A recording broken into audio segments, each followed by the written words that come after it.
The following program deals with a controversial subject. The theories expressed are not the only possible interpretation. The viewer is invited to make a judgment based on all available information.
The top talents in the comic book business are here to tell everything they know.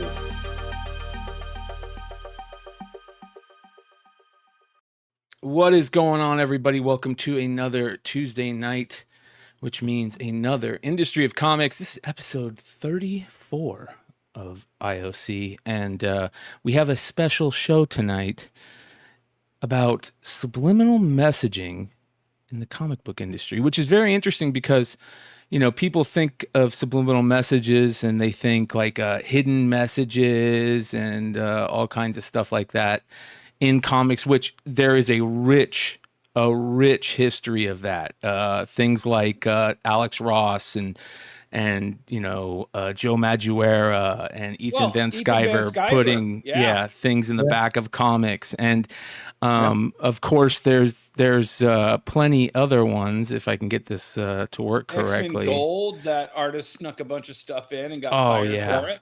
There was a ton of stuff. Let me take everybody into the Matrix real quick here. There we go. And we're back. So Bleeding Cool did a really good thing on subliminal messages in comics. That's very interesting that you guys can go check out and take a look at, which we will. And there's all kinds of stuff throughout the years. Of course, I don't want to look at that. I want to look at this. Here we go. The famous Universe X Spidey #1, where there was a message drawn by Al Milgrom that said, "Bob Harris, haha, he's gone. Good riddance to nasty, bad rubbish. He was a nasty SOB." This is the, of course, Alex Ross Terminator Burning Earth cover, where he put a subliminal message in the letters.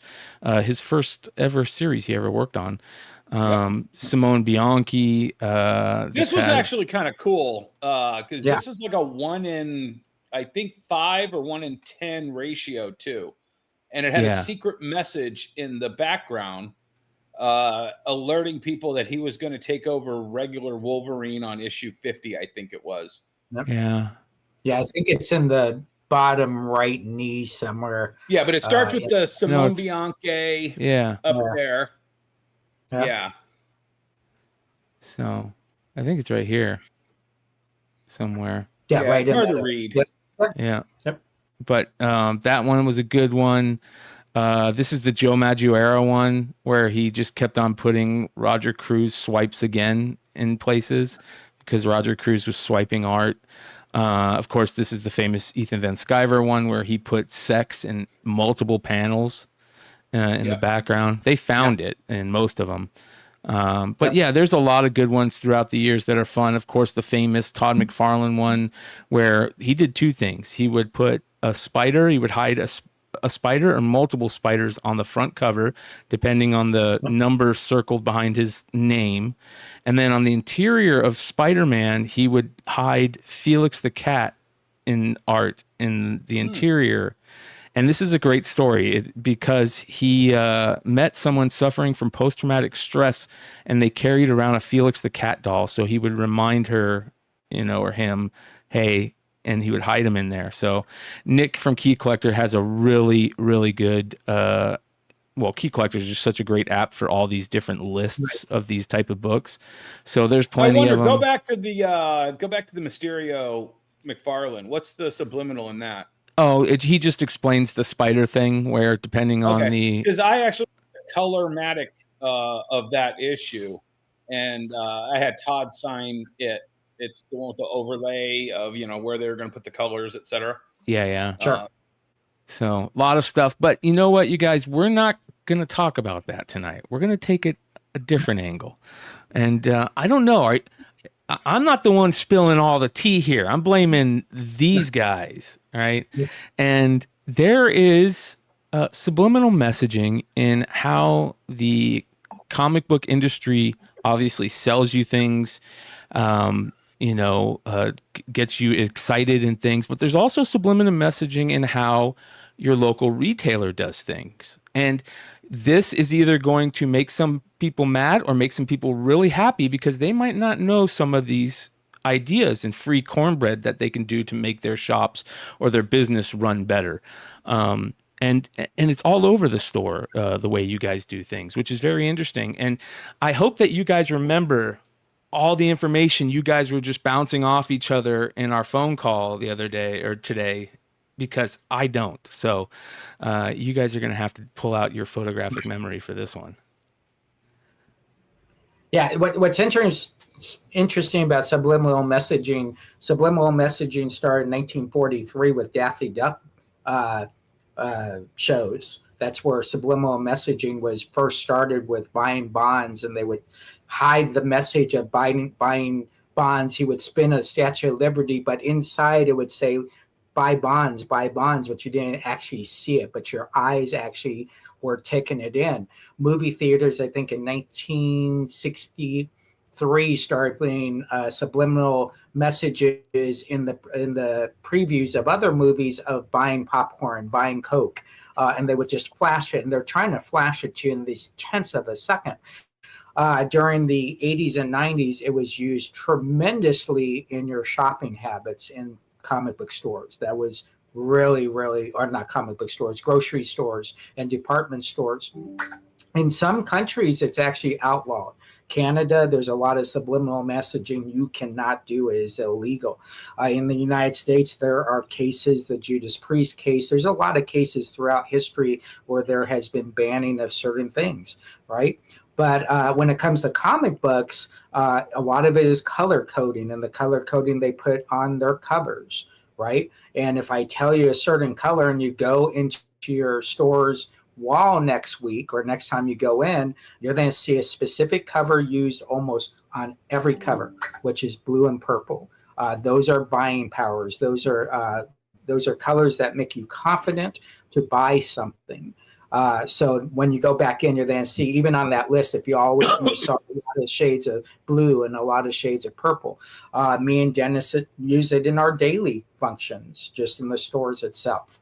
Well, I want to tell about, so along with what Jesse said, here's the thing. I don't like to do this weird stuff, but I also enjoy the experiment of trying it.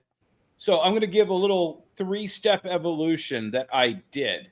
So when we opened this new concept store, I wanted nice, bright, vivid stickers on all my titles, and when we just kind of picked out random colors, and I didn't think anything of it. Me and my kids and my business partner were like, okay, the $5 sticker, we already used yellow for the $2. Let's do orange for the $5. Let's do 10 for the blue for the $10 sticker. So we just kind of were picking random things out. So when I opened the second store, the record and anime and video game store, I said, okay, let's start doing a spectrum.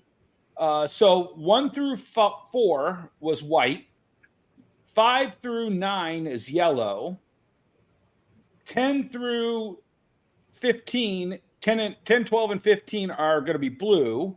And different shades. Of blue. Different shades.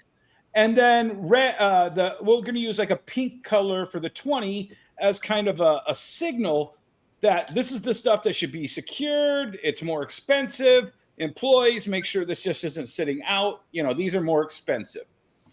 Then that worked so well in a 6-month period of time that I've now gone back to the first store where we were randomly picking colors. And I've used that same spectrum. However, I realized, wait a second, I'm putting a color designated for stop. Red, anything red makes you say stop. I said, let's flip that on its axis, and let's make the $20 and more green. Green means go. Red means stop. So now I've changed all of the first store stickers to the red zone being a green zone. And we are selling more green ticket items per unit because green is inviting. Green says, go ahead and buy it. So I put, and there's this classic, and I'll tell you, I took this from, I was watching it's the complete opposite of what I'm about to say, but it plays along with it. So they did this experiment where they were like, we wanted to find the most hostile place in the country. It's the place where when your car gets towed, you have to go pick it up and pay them lots of money because they towed your car. And they redid the entire, so they show like a snapshot of one day in the regular life of a place where you have to go pick your towed car up and you're pissed, right? And it's people screaming and cursing and threatening to kill them. This is just one day in the life of this store or of this shop. They painted the entire place pink. And when the people opened up the door, they were so aghast. Like, hi, my car apparently got towed here. It cut the entire threat level to nothing. Like, they had no threats. Pink disarms people. And, you know, so there's power in this psychology. Sure. Well, you know, what's funny is the main reason Starbucks is green, since you brought up green, is because it tells you you're on a corner, right? And where is Starbucks? Starbucks are always on corners, right? So if you see green, you automatically think Starbucks. Go. Yeah, Starbucks. No matter what coffee shop it is, you will think Starbucks immediately if you see green on a corner. So pretty crazy. Bryan, I sent you a picture of that Superman comic, and I wanted to go over this. This is part of back in the 70s, part of that Subliminal. This is one of those books, and I'm sure Jesse has the exact, he's going to know the second he sees it, what I'm going to say. The amount of people who say, oh, I have the first Superman, and they bring this book in is astronomical, because DC Comics, just by putting that number one in that title and then hiding the actual issue number, I can't remember the issue. Is it 217? 233. 233.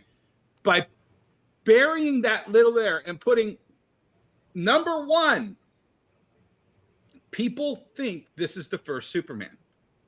Yep. And such an iconic image.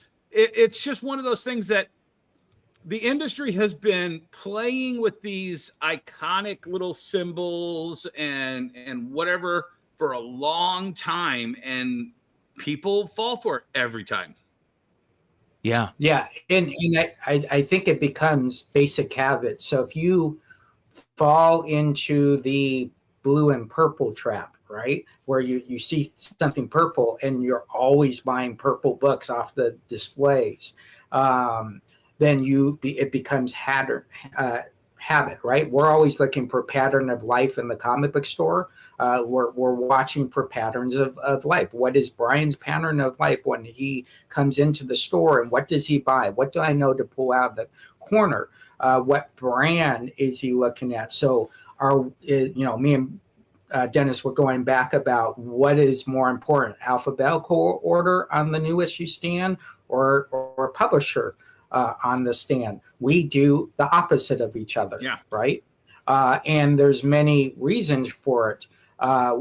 When you're branding a brand, what you're trying to do is you're trying to sync that company. So if you have a Black Mass table, right? It's always Black Mass, and people, hey, what's in Black Mass? But then people are online taking pictures of buying books at Just James Comics at the Black Mass table. Then Black Mass says, oh my gosh, we gotta send them POP. We gotta send them banners. We gotta send them tents, mini tents, and all that. So subliminal messaging is a big business, and if you don't understand it, you really need to understand it's the flow of your store, and then you need to understand what subliminal messages the publisher is sending as well on the stands to help you, whether it be color coding, whether it be that issue number one there, right? Remember when Marvel was doing 20.1, right? 26.1, and people are like, oh, I gotta buy this. It doesn't make sense. Why? Because they think it's something new, it's brand new. The people that buy barcodes versus direct, right? That's subliminal messaging there. Color coding on top of books. If now this was Image the first one to do 0 issues, Jesse? No. People that were doing 0 numbers, oh man, that goes back into the early 80s, maybe late 90s. I don't remember anybody before Image, but the way that was milked was, hey, you bought the number 1 and sales are slowing on issue 2 and 3. Let's get a 0, and all of a sudden now that takes place before this all starts. Yeah, most people say it's Dynamite, right?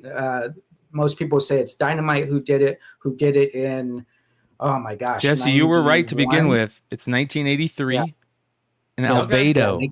Albedo. Yeah. Albedo. Yeah, I knew it was 83. But I was like, I'm going to second guess myself. But and there were actually companies that did. Valiant did it too.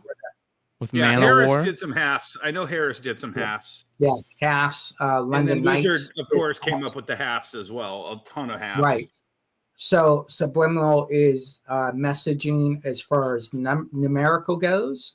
You can actually say Easter eggs in comics are subliminal messaging.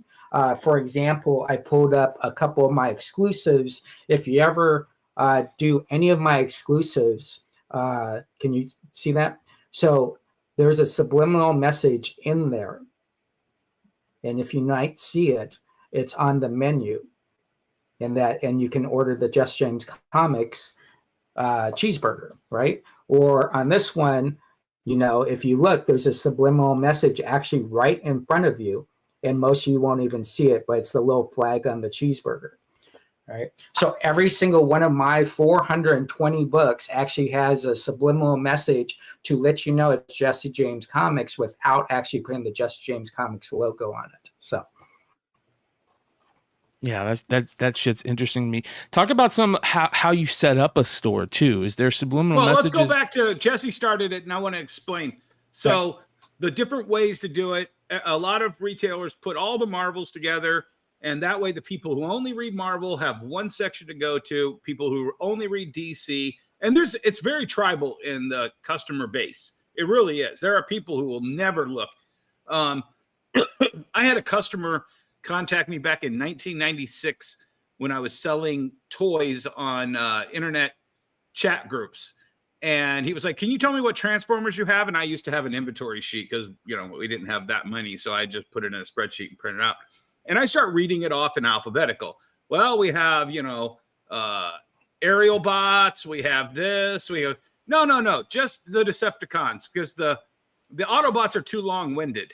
Like, this was a Transformer fan who only wanted to buy Decepticons because he didn't like any Autobots. So the fan bases can be very narrow-minded, blinded people. So I wanted to break that up.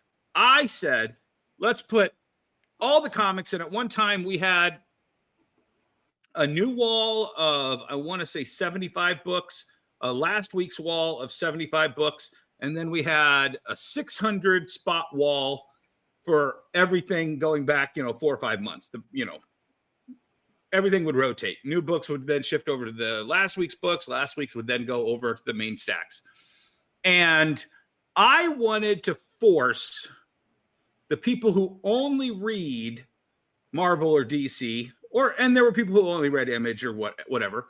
I wanted them forced to see at least the books on either side alphabetically from other companies. And I know for a fact that this worked because at the time, Black Panther volume, I can't remember what volume it is, but when Black Panther re-kicked out, it was the lead up to the movie. We had Black Mask's Black right next to Black Panther. And I would see people put Black Panther and Black next to each other and buy it. Now, to me, that was a perfect crossover. I don't know that those Black Panther fans would have seen Black if it were all the way over in an Image section. And, there were a lot of different examples of that. Oh, yeah, by far. The question about Golden Age comics like Superman using yellow. So you got to keep in mind, there wasn't a lot of color coding back in the golden age. Even if you go to the platinum books and you look at platinum, it's basically black, red, and black, red, and white. Those are the colors. So that's a more of a cultural thing of what was available during the time. And when they start doing, when they started doing like negative covers, remember when they were doing negative covers in the 63, 64, 65 years, because they were trying to change up the color codes because they were so used to those colors. So the answer is limitation of colors they could print. Well, that was so a couple of those limitations kind of hit little benchmarks. And that's when, if you know, there's this era of DC where it's the gray scale. Is it gray tone or gray scale? Where it was like this weird painted image. Yeah, it's tint, gray tint. Okay, but I think it has a name. I think it's called gray tone or gray scale. And they did a lot of these books because all of a sudden the printers could start mixing a little, like, you had the 4-color era was 4 different colors. Yeah, cyan, magenta, yellow, and black. Right. Yeah. And then you could mix those, but you could only mix those 4 colors to get these others. Right. And okay, gray tone, Derek says it's called the gray tone era. Yep. The gray tone era is when they realized they could get extra shading and extra depth to the cover art because they could mix different colors different ways. Right. And then they got artists to actually make covers that would kind of accentuate that. Right. No, I was just going to say that's why Dell did a lot of photo covers. Yep. Because they couldn't actually do those covers. Now, you could say Classic Illustrated used a lot of painted art, right? If you get a, what is it, HRB1 or whatever it is, which is the first cover, which is painted, whoever's that Classic Illustrated, and that you know that answer to that. But we've always kind of color-coded stuff in a direction to sell more product. And that's in retail. I've grown up in retail, corporate retail. If you're in corporate clothing retail, you have your color code bar that you put on your table, and these are the colors, how they stack as far as shirts. And actually, shout out to 2 of my favorite retailers, Bob and Jill Smethers here in Detroit area. They own 4 Comic City locations. And Bob comes from the old KB Toys. He was the regional manager for KB Toys. And when they opened their first store, they chose a bunch of different colors. And I can't remember what it is, so don't shoot me for this. But if you go look at their website, comiccity.com, you'll see every store has the exact same base coat for the back colors. Every fixture that goes on those is a different color. And you just kind of build from there. Every store physically looks like another store when you walk into a Comic City. Yep. And it's those little cues that a lot of big box retailers go after. Sure. If you look at kids section, you'll always see a lot of orange. Orange is kids, right? And so as you start learning color coding, and then how you use subliminal messaging for color coding in the industry as far as the publishers go, and then how you're using color coding and subliminal messaging in your store, even when it comes to stands, right? Your color of your stand, if it's a black stand with a black book, right, isn't really good. So you just got to take time, and you got to look at your customers and look at what they wear. If a customer keeps on coming in, he's wearing NASCAR colors, right? Well, you want to direct that guy to an area that has a whole bunch of bright colors to it, right? Chrome illusion and all that stuff. So it's a science that we learn, and it's per customer. Dennis just said it's per brand, right? How does the brand colors make sense? There are certain brands, and I can't think of one right now in the comic book industry, that if you saw that color, you would actually think of them, right? And that's how it works. So Jesse and I have a friend named Jay. I never remember Jay's last name, but he owns Bosworth. Yeah, Bosworth. He owns 5 stores in Las Vegas area. What's the name of the stores? It is Jay's Comics, I think. Jay's Comics, yeah. Yeah. So Jay pulled, so we did this big tour on a retailer summit of all these stores, and Jay's store just jumps out at me, and I couldn't hit what it was. And then, so I was like, oh, it's cool. He's got this here and he's got that there and blah, blah, blah. So I run into him a year later at a retailer summit. Oh, Jake, let me ask you something. And the one thing that kept sticking in my brain was there was a smell. And it wasn't like a comic book smell. It was just scents. Yep. And he's like, oh, sweetie, come here. Let me tell you. I have this concept for all of my stores. And the concept is when you walk into a Jay's Comics, I want to hit you with all 5 of your senses, because the second you are stimulated on all 5 of your senses, it opens up your mind. It opens up your brain to you're in a special place. And I'll tell you, this is what he does, and this is now what I do. The second you walk in, you should be hit with a smell. He, at that time, had Scentsy burners all through his store hidden. You know, up in the top, down by the register, blah, blah, blah. So you're hit with the smell. Always have music playing. He always, and I'll get to that in a second. Always have music playing. That music should also be somewhat, stimulating. You can't just play your death metal records, and that's not going to appeal to every customer. Right. Visually, every square inch of wall space, and this is what we were talking about. Remember about, 10-ish episodes ago when we were talking about that guy who was announcing he was closing his store, and Jesse and I are immediately going, what's that big blank spot right there behind you? What's that big blank spot over there? Why do you not have, because your eye should be bouncing like it's a pinball in a pinball machine. You should never have a place to look where you're not seeing some piece of merchandise. Fourth, he would have displays, end caps of 20 toys right out of Diamond. And he would open one and have it on display. Touch. You should always have something you could pick up and touch. Especially on boxes of mugs. They don't really have a great picture of the mug on a mug. But if you have the mug out and then you have a display of 10 mugs, you're going to be able to hold it. You're going to be able to see the weight of it. You're not going to open one and ruin that package.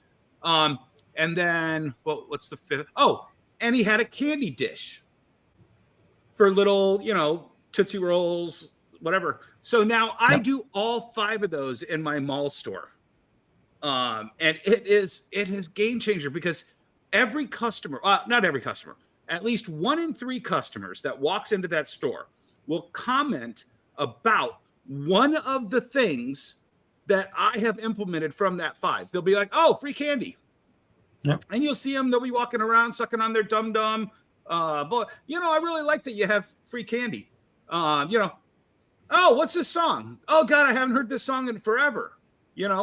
What's that smell? Oh, well, since we have a Bath and Body Works across, we just buy the little Bath and Body Works screw-ins, and then whatever the smell is for that month, we just buy a bunch of those and put them all through. So it does work, because it opens up the customer's mind, and they subliminally, that's right, don't know that you're hitting them with it, but they know it. And like I said, when I walked in Jay, I knew something was different. It took me a year to ask him what it was. There's a record store here in Phoenix that's a famous record store. It was the first ever record store I remember going into being like, this is my place of being, And it's a record store called Zio Records. And it's exactly the same way. Back in the day, you walk in, you instantly would smell the Nag Champa, you know what I mean? You instantly would hear the music playing. You would look, and everywhere there would be shirts on the walls, vinyl, little promotional things spinning. Everywhere there's something on the wall. Through the years, they've gone from being a record store that would buy and sell records or music, CDs, tapes, records, now to they do collectibles and music. But there is a smell. When I smell Nag Champa, I immediately go Zia Records. Yeah. The great thing about Zia Records is they allow their employees to dress like they would dress at a concert. Yep. And so you become very relatable, relaxed around them. The other thing about candy, the number one candy as far as freebie candy to put in a bowl is butterscotch. 100%. Yeah. Butterscotch stopped everybody, right? Because kids never seen it before. Yellow. Right? And parents go crazy over it. Yep. So I also have to do a shout out here today. So I interviewed a new employee today and I was kind of blown away. But that's beside the point. And Jesse, I'll talk to you about this because she's definitely the perfect person to run my live sales from this point forward. Okay. But she was a customer and she filled out a resume and she goes, I put on there the name of a store. I didn't work for them, but I just wanted to mention that I was a frequent customer of theirs. And this is once again branding. And I don't know, Cave Collection Shop. It's a store in, I think, Sacramento, California. And I kind of actually want to visit this place now because it impressed me so much. They are a collection shop, a collection store. And I was like, what? Tell me what a collection store is. Well, it's like a comic book store, except for they expanded into clothing and video games and records. And this is a new brand of a retail style. And it was so pertinent to them that they ingrained it on this girl. And she just spewed it out like Jesse and I talk about experiencers versus influencers. You know, it's subliminally, they convinced her that collection store is a thing. So much so that she put it on her resume as a customer. That blew my mind that those guys have nailed whatever they're doing out in Sacramento, California at Cave Collection. I've never been there. I don't get paid any money. I'm just letting you know that whatever they're doing out there, they're doing something right. Yeah. And it's regional. It's where, you know, if you're playing 80s and 90s music and you're going from wherever the Go-Go's to, you know, Judas Priest, back down to the Bengals, back up to Rod Stewart, whatever it is, it's very interesting how our job is to take away anything that would be considered taboo, to open it up to the public. So if they hear music, oh, okay, these guys like music. Or if you walk in my store and you see the display of Iron Maiden, oh, this guy's a Iron Maiden fan or whatever. And so what we're trying to do is we're trying to connect, but we're trying to figure out what that connection is. And usually it's, what table do they go to? Okay, well, that's a strong woman table. All right. So we've kind of pushed them over to that strong woman table and they haven't moved from that strong woman table. Okay, well, we've opened up that door. Now we get them over to the new issue section, and depending on how your new issue sections are done. So we are in the mind of the customer when they pull up. Do they see the sign? Do they see what's in your windows before they walk in? Okay, I know where I'm at now. So no matter where I'm going, if I see that sign and if I see those windows, I know I'm at a Just James Comics. Right? So we're implanting in their mind everything they do, down to what drink they buy. Right? You know, in our store, we sell a lot of, I always forget how to say it. It's the drink that, what is it called? YAHOO. How do you say that? Yahoo? Is it Yahoo? Yahoo, yeah. It's not Yoo-hoo? Okay, Yoo-hoo. so it's Yahoo. Yeah, it's Yoo-hoo. Yoo-hoo. It's Yoo-hoo. Yoo-hoo. It is Yoo-hoo. Okay, woo, I've been saying it wrong for years, and I finally heard guys say it wrong. So so that's when we start, and all of a sudden the customer's like, I can't believe you're out of that. You're the only place that has it. I come here only for that, right? And so you're planting these seeds into a consumer's brain on why they should shop with you. Our job is to work with the publishers to see what they're using to get you to shop and buy their brand without us actually doing that part, just getting the customer in the door. Amen. There are plenty of things that different local comic shops and owners out there have done and tried. If you guys are out there and you're watching this on the replay, drop a comment below and let us know some of the stuff that you do in your store that people might, be able to do in their store and try different things, because I think that's very important, especially for, new stores that are out there. And JLS says it right here. I'll drive farther and spend more money for a better customer experience. That is what it's about. And Jesse knows it. I know it. It's so very important that the customer knows that you're there to give them what I'll steal Jesse's quote here. Comic therapy. Yep. Comic book therapy. Yep. Yeah. Well, while we're here, we need to get into some unfiltered time when we talk about subliminal marketing and messaging. So let's get into it. Yo, let's do this.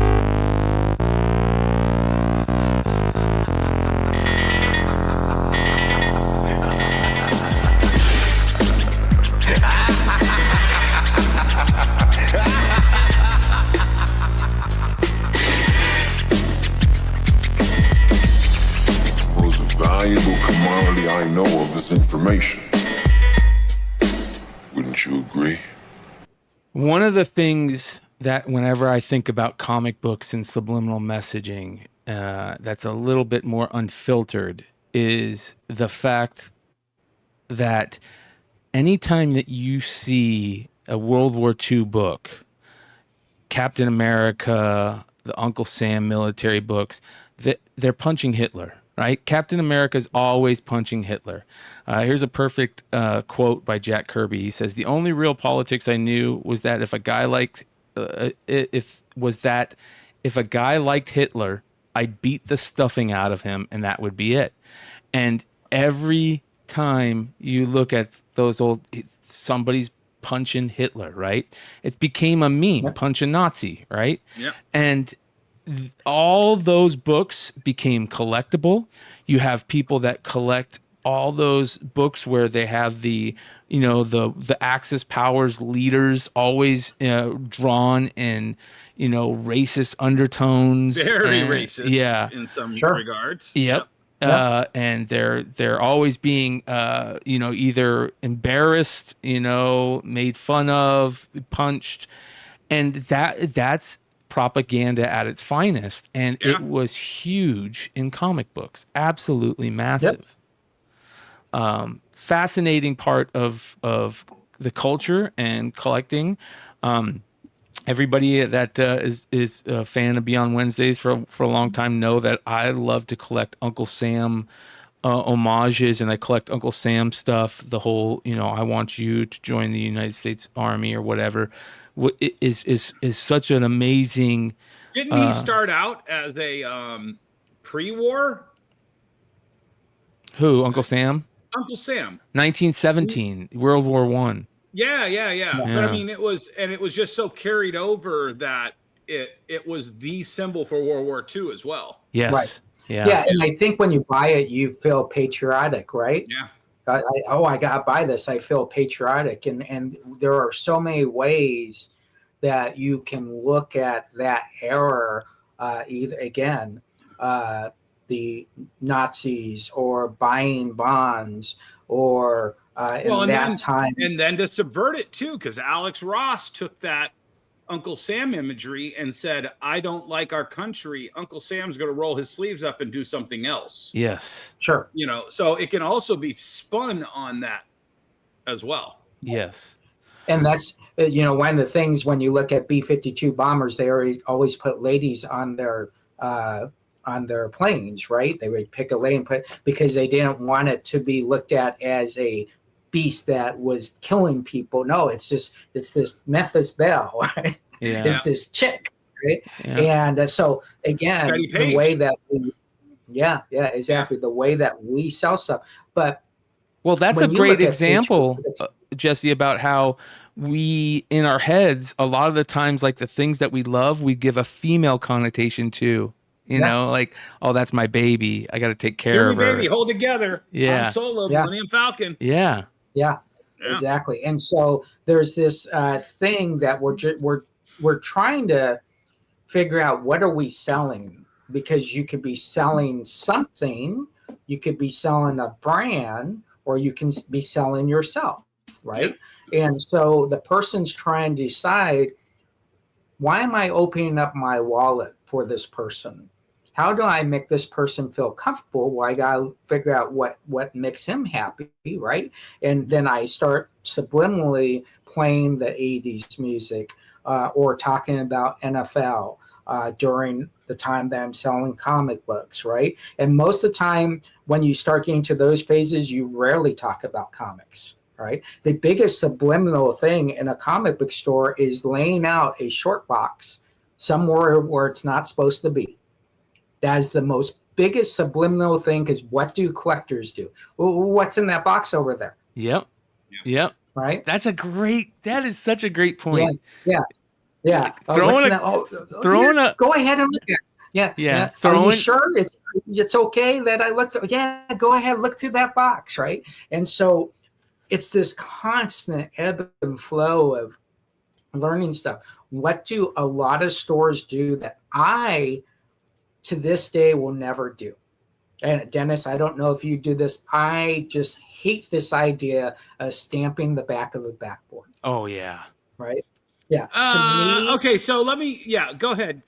Say your piece. To me, it's time, right? And if you did not do your job of them not knowing where they're buying their comics from, then you better stamp the back of your thing. But on the flip end, before Dennis, we be rhetoric on this, it makes sense if someone has 6 stores in their state or in their city, or they're moving, right? And there's some, I did buy this from Just James. Here's the logo. So that's one of the things that subliminally we don't even know happens, right, with that stamp. Yeah. So I was going to do that, and one of our most stalwart retailers here in Detroit, and we lost him a couple of years ago, Roger Peterson, owned Collector's Zone in, I think, Battle Creek or Kalamazoo. I can't remember. Chat, if you are from the area, let me know. We lost Roger. Roger was one of those retailers for 50 years. He'd done everything, seen everything. Great guy. Love that guy. I would get Collector's Zone, and I would always be like, Roger, goddamn, how did a box of your books end up, 2 hours away in Taylor, Michigan? And he's like, man, I don't know. I sell a lot of, and he would sell his overstock. And Jesse, and this is, you'll respect this. He would sell his overstock to dealers, and those dealers would take it all over the Midwest, and they would sell those. And he was like, you have no idea how many times I'd get a call from 5 hours away. Hey, are you open? I just bought a back issue with your name and number on the back of the book. And then when websites came along, he'd be like, yeah. So all of a sudden, that annoying thing to Jesse it was annoying to me. I'd be like, God damn, I got to swap this goddamn bag. I'd buy it at a show, and God damn, I got to swap this out, or I got this damn name on the back of my comic forever. And all of a sudden you're like, it's kind of like that forest through the trees moment. So the guys, he was creating legacy. He was creating, I'm dumping this into the market. And when you dump a comic book at less than what you have into it, and you send it out into the open, you never know what that message in the bottle will bring back to you. And he knew. So then I said, and this is the same thinking on this. I said, well, when I opened this new concept store, I'm like, well, if I just put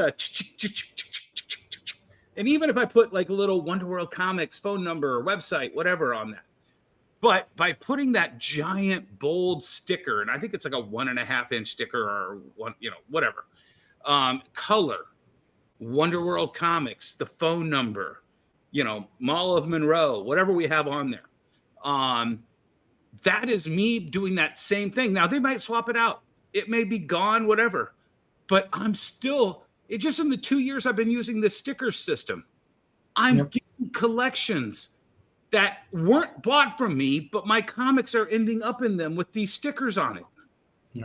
Bryan, before you say something, just in the chat, how many of you changed the board out because it has a store stamp on it, or reversed the board inside your comic? Just thinking off the cuff. Go ahead, Bryan. What were you going to say? So there is a store here in the Valley that is notorious for what you guys are talking about. And here's how I look at that whole thing. One, on the bad side of it, you go into these stores and you see nothing but that other store's name. You think to yourself, man, did this store go out of business or something? Like, why am I buying books with that store's stuff here? Did they have to sell all their product to another store?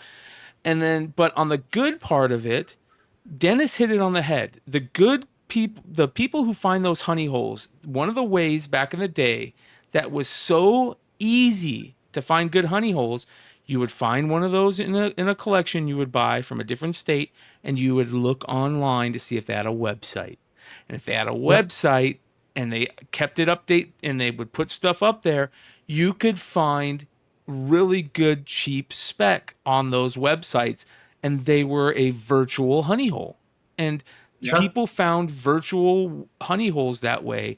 That's how I found Cavalcade Comics. You know what I mean? Like, there was a receipt in a collection I bought for Cavalcade Comics, and Well, and John Horn in the chat was like, stamp bags and boards, no problem. Stamp free comic book day, no thank you. Except I will stamp and sticker every free comic book day comic because it's free. It is an advertisement.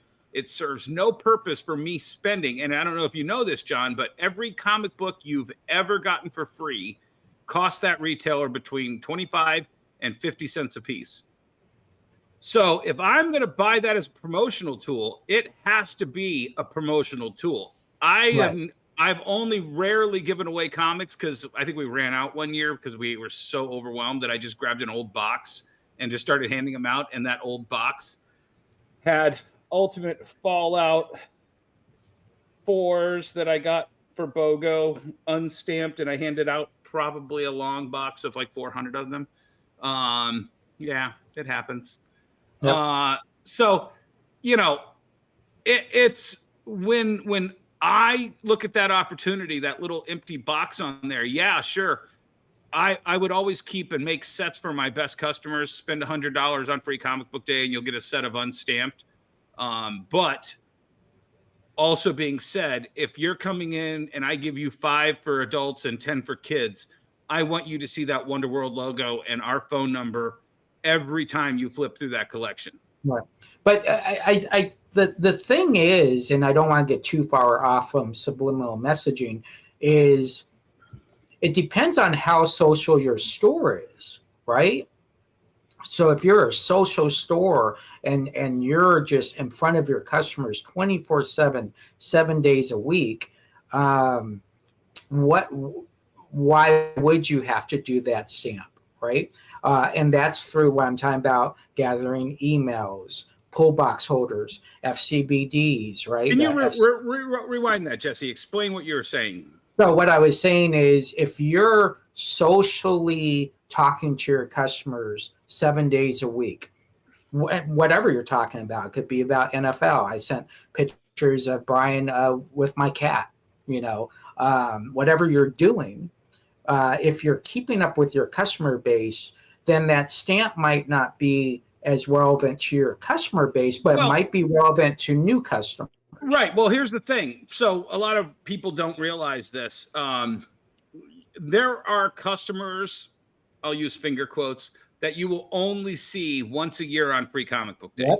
And you're the best store they've ever shopped at in their life. I love this store. Yeah. And you'll see them next year when you're handing out free stuff, and that's it.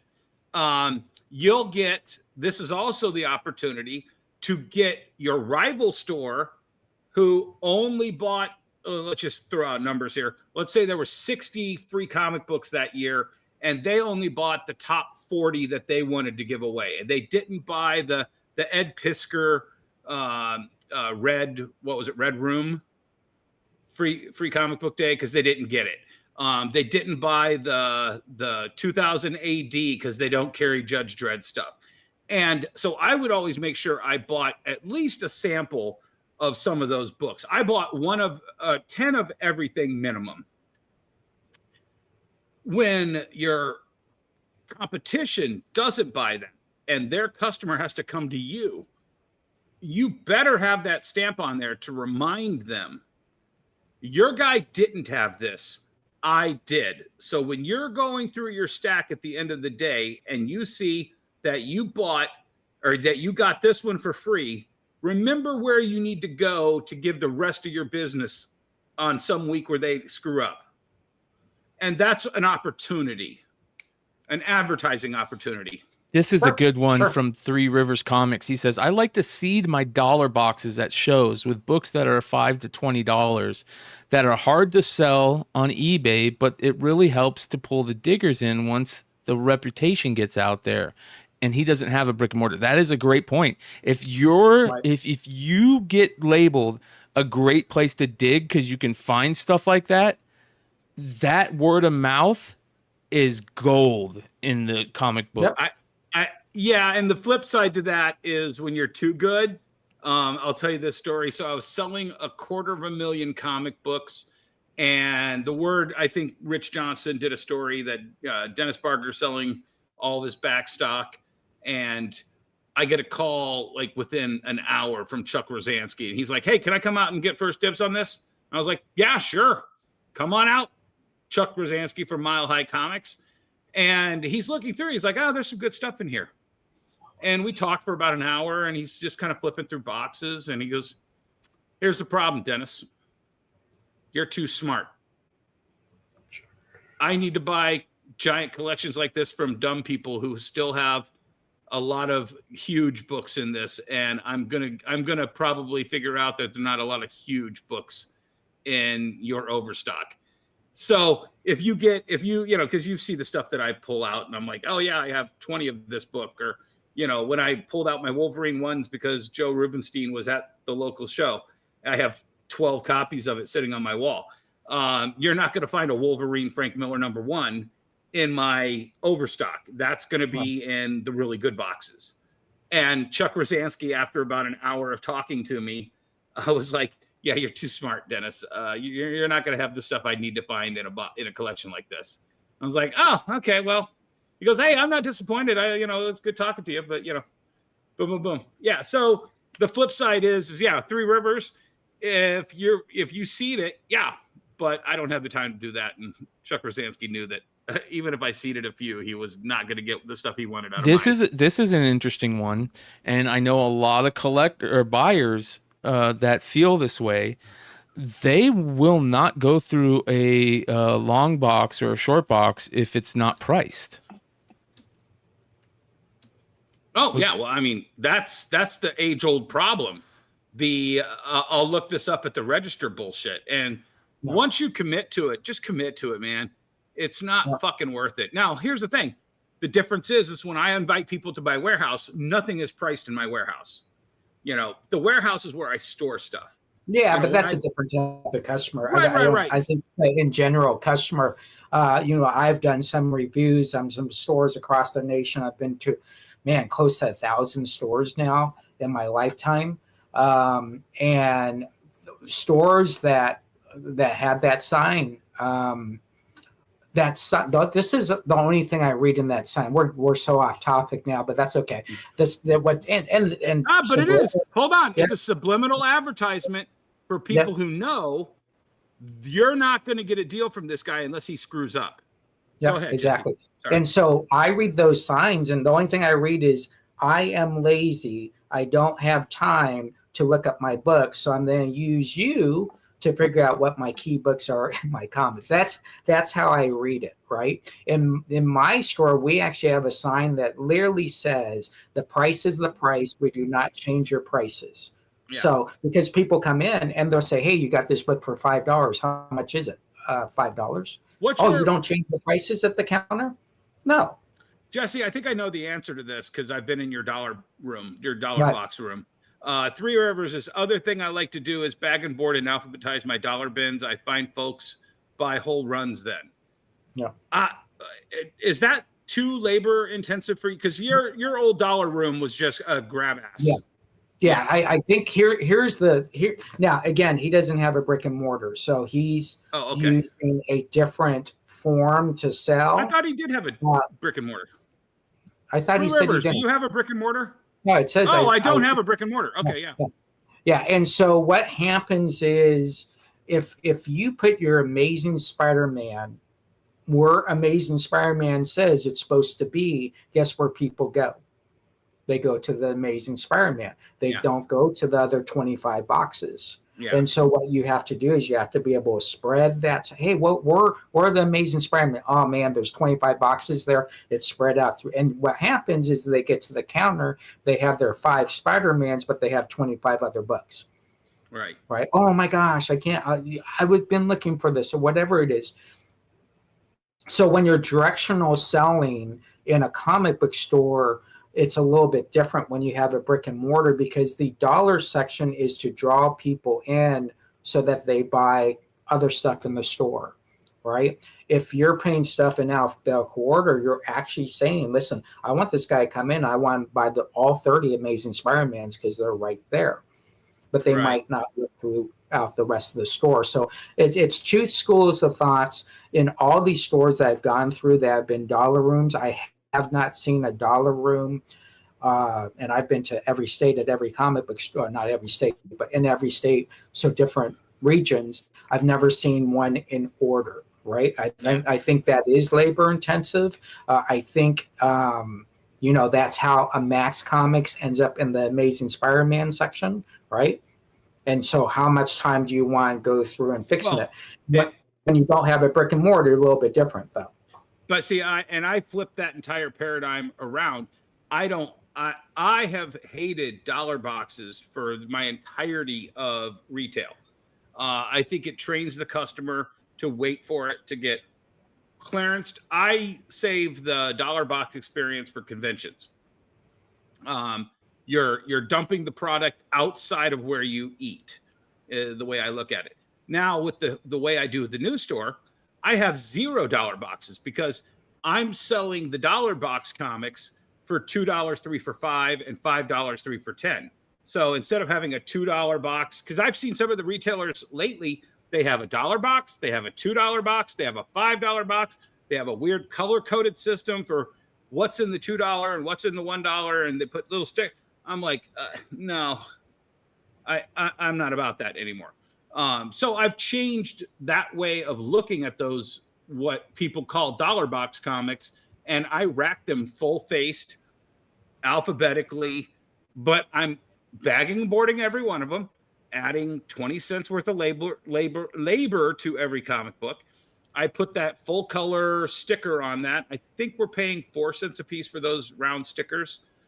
So when you're putting an investment of like a quarter into every dollar book, and then you're $2 3 for $5, and you're getting the $1.66, $1.33. Yeah. See, we don't bag and board our dollar books. So and I'm just saying it's a different concept now. And exactly. And they're both successful in a lot of ways. And Three Rivers is successful with the way he does it. Right. Exactly. And again, it's all mastering what works for you, what works for your comic base, right? And so as we go and you know, I just came from a convention where I bought $4,000 books, right? And it came to a point where we're just grabbing, we're not even looking anymore, right? Because it's $1 book. And okay, can we get 3? Can we get 4? Can we get 5? Okay, good, awesome. It's a good turn rate book, because a good portion of customers, if you took the percentage, and I do want to get to the pie chart right after this, if you took the percentage of customers and what they spend traditionally in a comic book store, the dollar is from $4 to $6, right? That's the average dollar spend, unless you're buying just dollar books, right? So if a customer is normally spending $4, they're going to be willing to buy $5 books or $10 books. It's a different concept because new issues cost so much that budgets are thought differently, right? When I bought comic books, I would say, I got $20. Let me go see what I can get. Now someone says, well, I got $20, but technically I can only buy 4 books, maybe 3 books in new issues. That's not a good way to really sell a lot of comic books when people are looking at their financial pocketbook just on their new issues. Well, and here's a thing. So Square allows me to break down a lot of these numbers by SKU, price SKU. So I just pulled up my 3-month total. So that's August, September, and October. And I thought when I went into this that I was going to be selling all small price point items, and they were going to make up the bulk of my turns. It comes to find out, as I look at my 3-month total, custom prices, which are anything higher than 25, represent almost 1/3 of my net total sales. So I'm selling more high-end stuff than I am the low-end stuff. My $10 items are my high. My $6, which is actually titles like Spawn, Walking Dead, things that I can't get into stock whenever I want to. Right.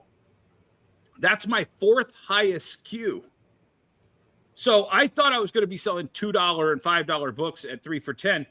My deals don't even represent the top 66% of my sales anymore, because I've started adding these higher price points. Right.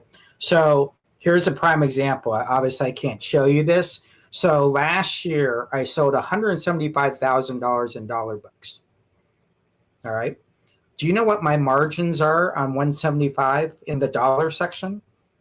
I'm not going to tell you guys, but you can figure it out. I'll tell you what but in my margins, it would be a 10-cent book for $1. So it'd be 900% profit margin. Yeah, exactly. Yeah. So it really depends. If you then do dollar books, you guys sell massive amounts. You can't just say, well, I'm going to do 50. It's not worth your time. So when you're bulk buying, the object of dollar books is you buy a collection. 80% of that is then going to your dollar section. About 15% goes into your price section. And then about the 5% is your high end stuff. That's traditionally what big collections that you're buying, or any collection, right? So you got the 80, 15, 5. That's kind of what I go by. But what we wanted to talk about, to get back on kind of this pace of why do we not see pie charts anymore?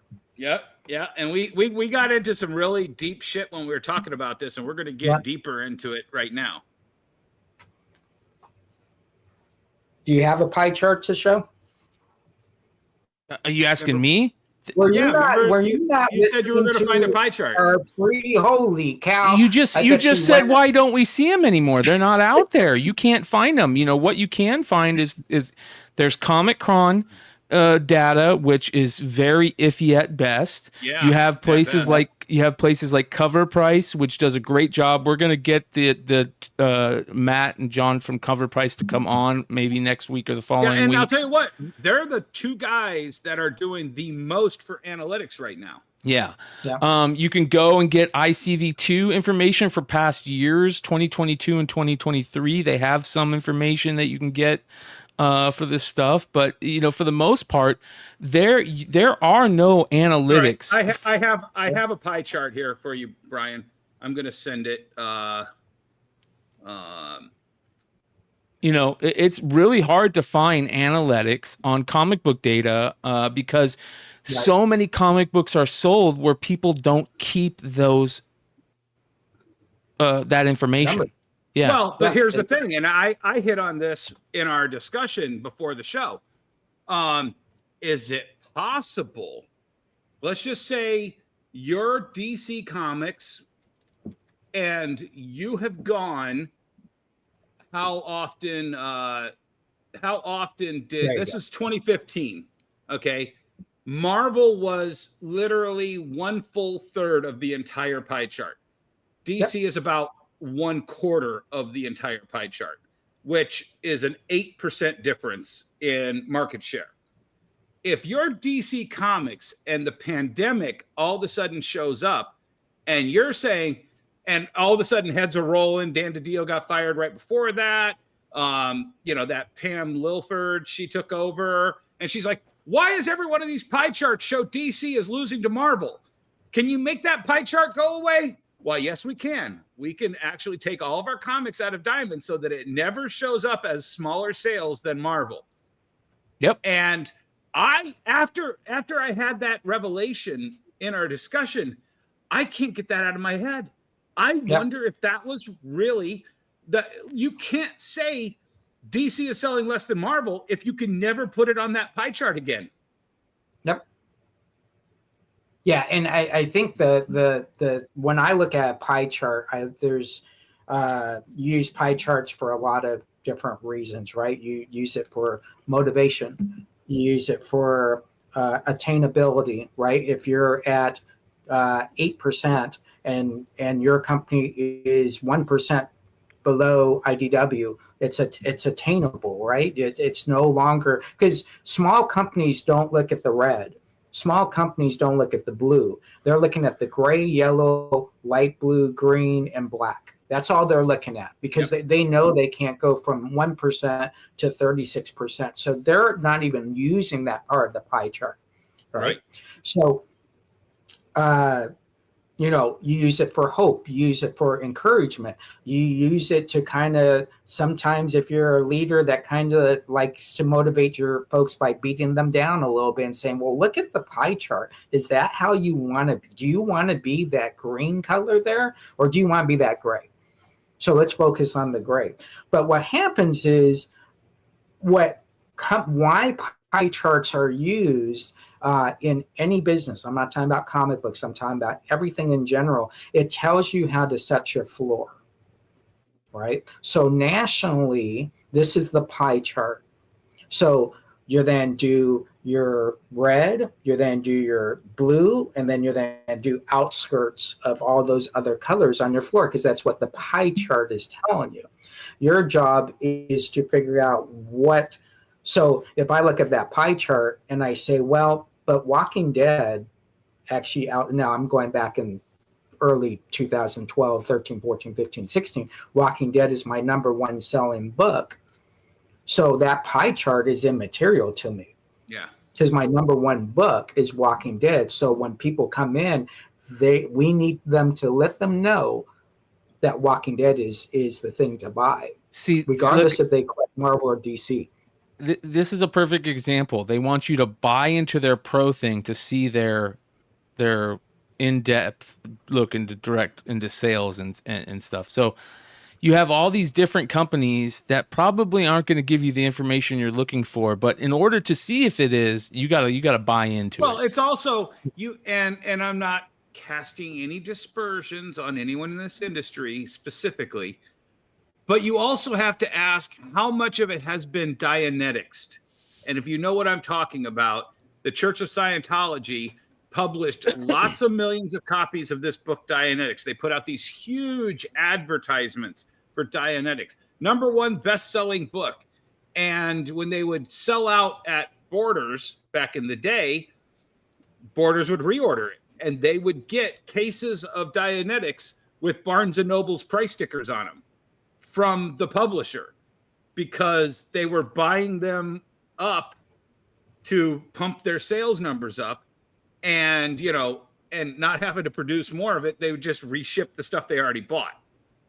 Sure. And well, there's a lot of these deals that like where you're like, how the hell does Ollie's have 20,000 copies of this? Well, because you overproduce for Amazon.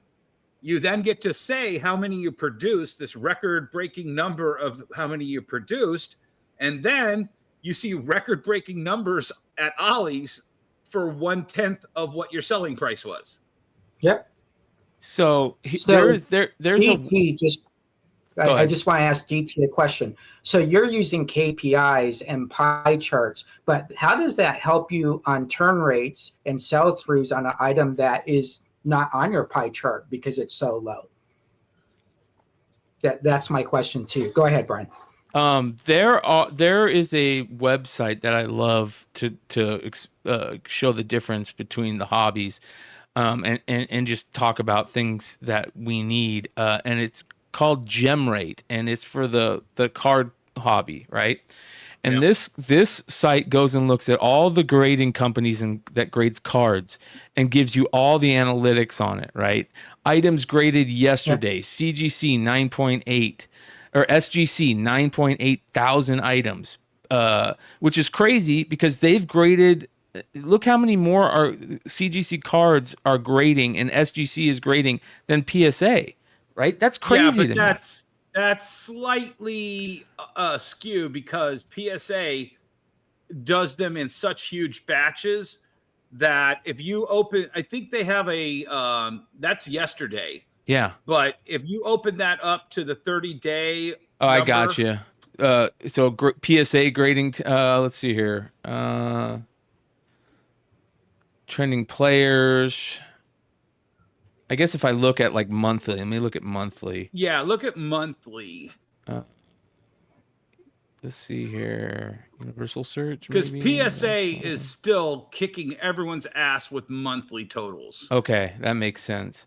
So anyways, but you can see all this information, and we don't have this for grading in comics. It would be nice if there was a website. I would love to see Cover Price maybe try and pull this off. Well, Automatic Comics is doing a hell of a great job cataloging all the 9.9 increases and the 9.8 increases.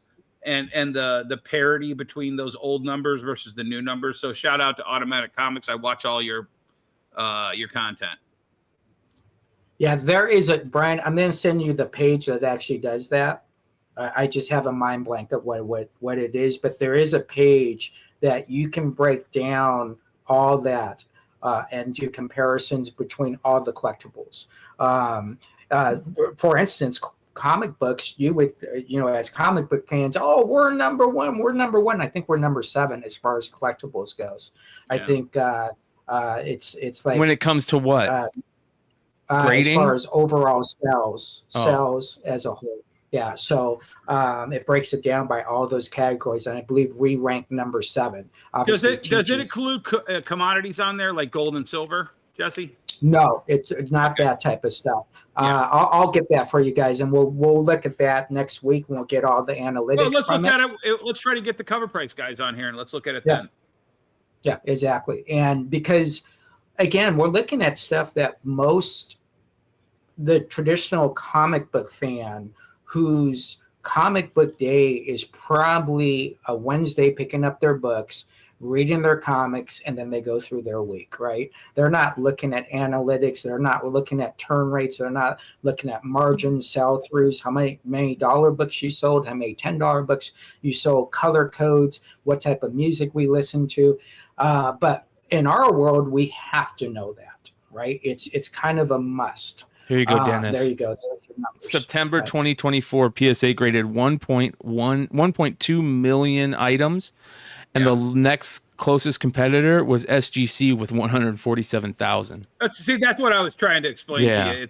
That was a weird. You must have picked the one day. But here's the craziest thing. Yeah, here's the craziest thing about all this.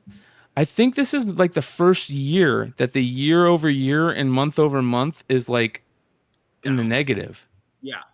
So there's a lot of people talking about this because the PSA 9s are now starting to go for slightly less than raw, which is crazy which is crazy because it's hard to get a 9. Yes. But it's what I was saying when we had Steve on here. Yeah.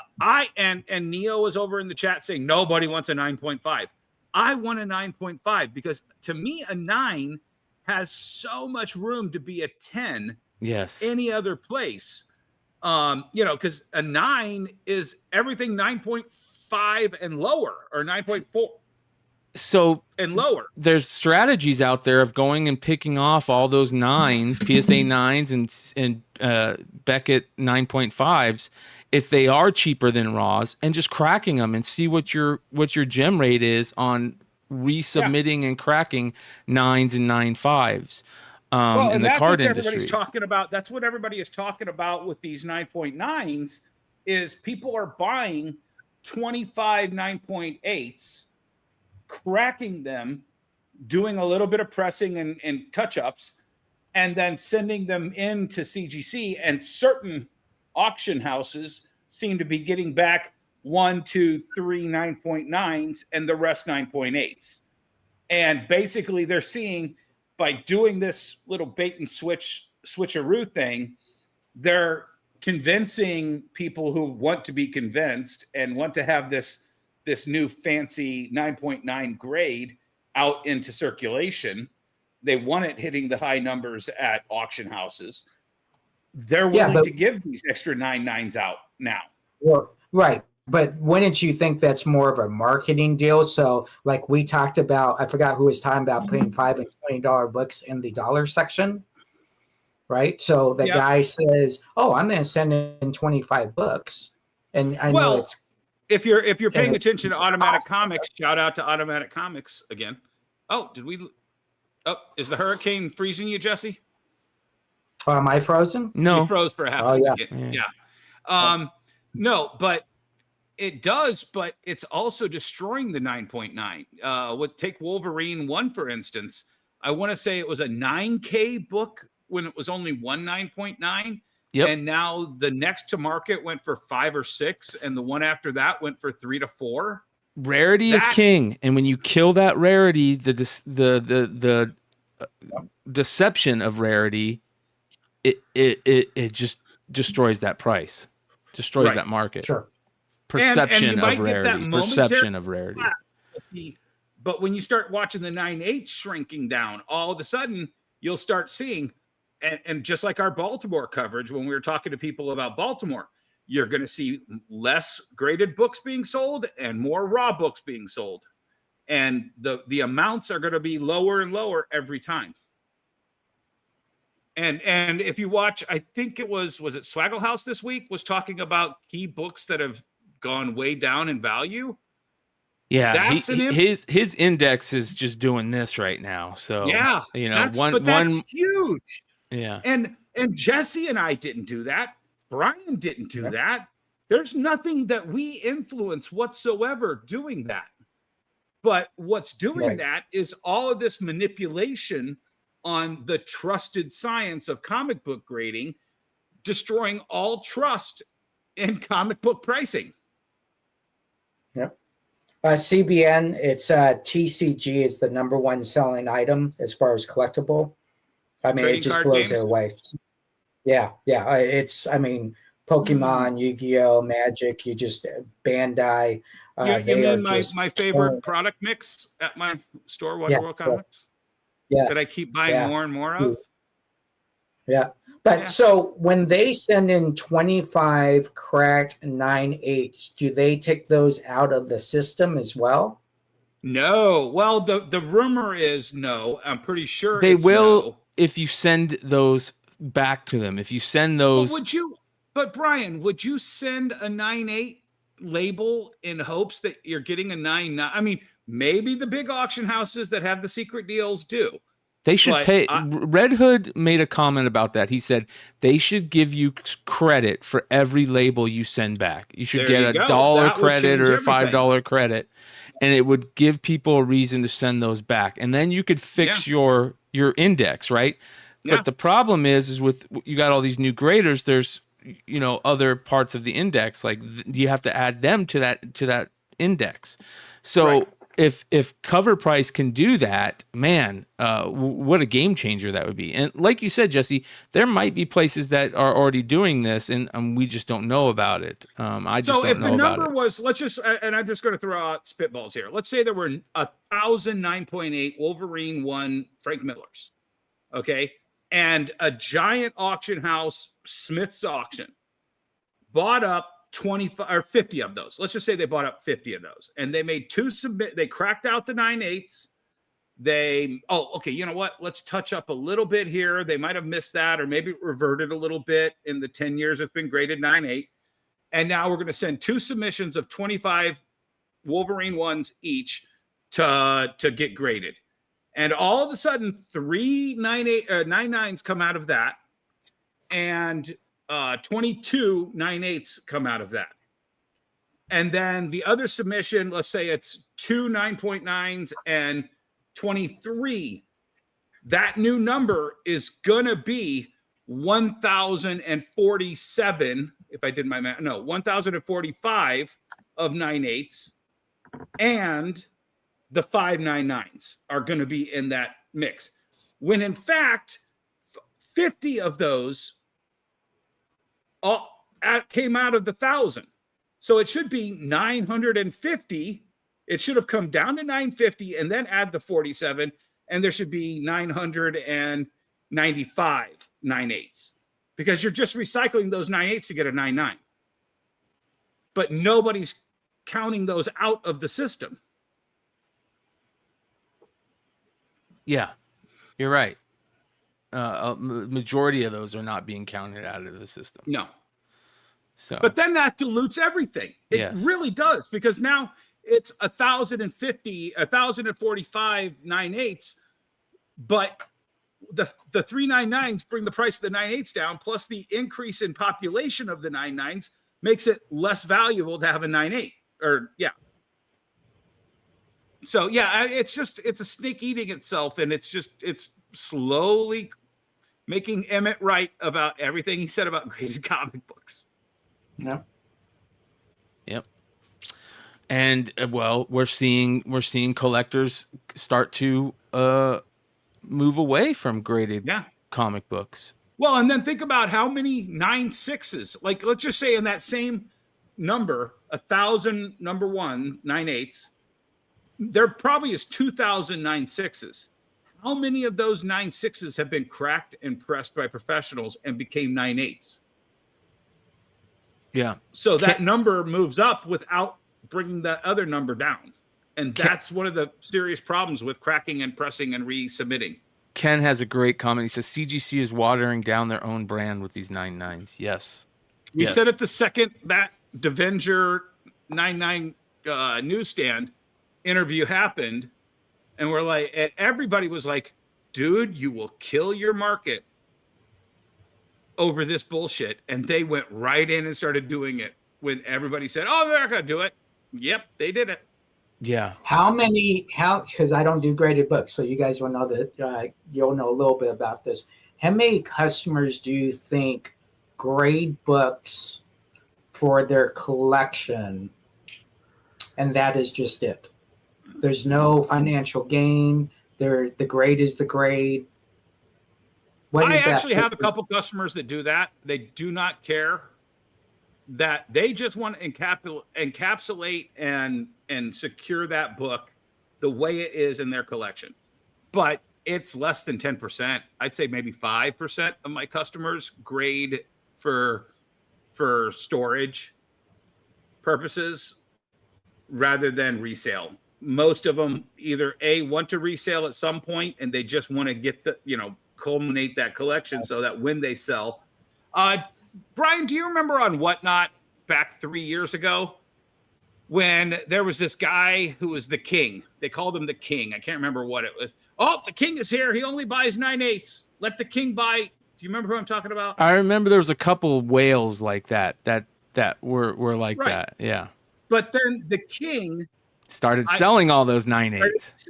All of his 9/8s. And I was looking at the prices that the king was getting for his 9/8s, and they weren't anywhere near where he was paying for those 9/8s. No, and that's what caused such a problem early on with live selling app, because it took off so fast and people were buying books for these crazy numbers. And those collectors, a lot of those were they were new comic book collectors. They weren't old seasoned guys. And the old seasoned guys are going, these people are going to realize that everything they're buying is not worth what they're buying it for.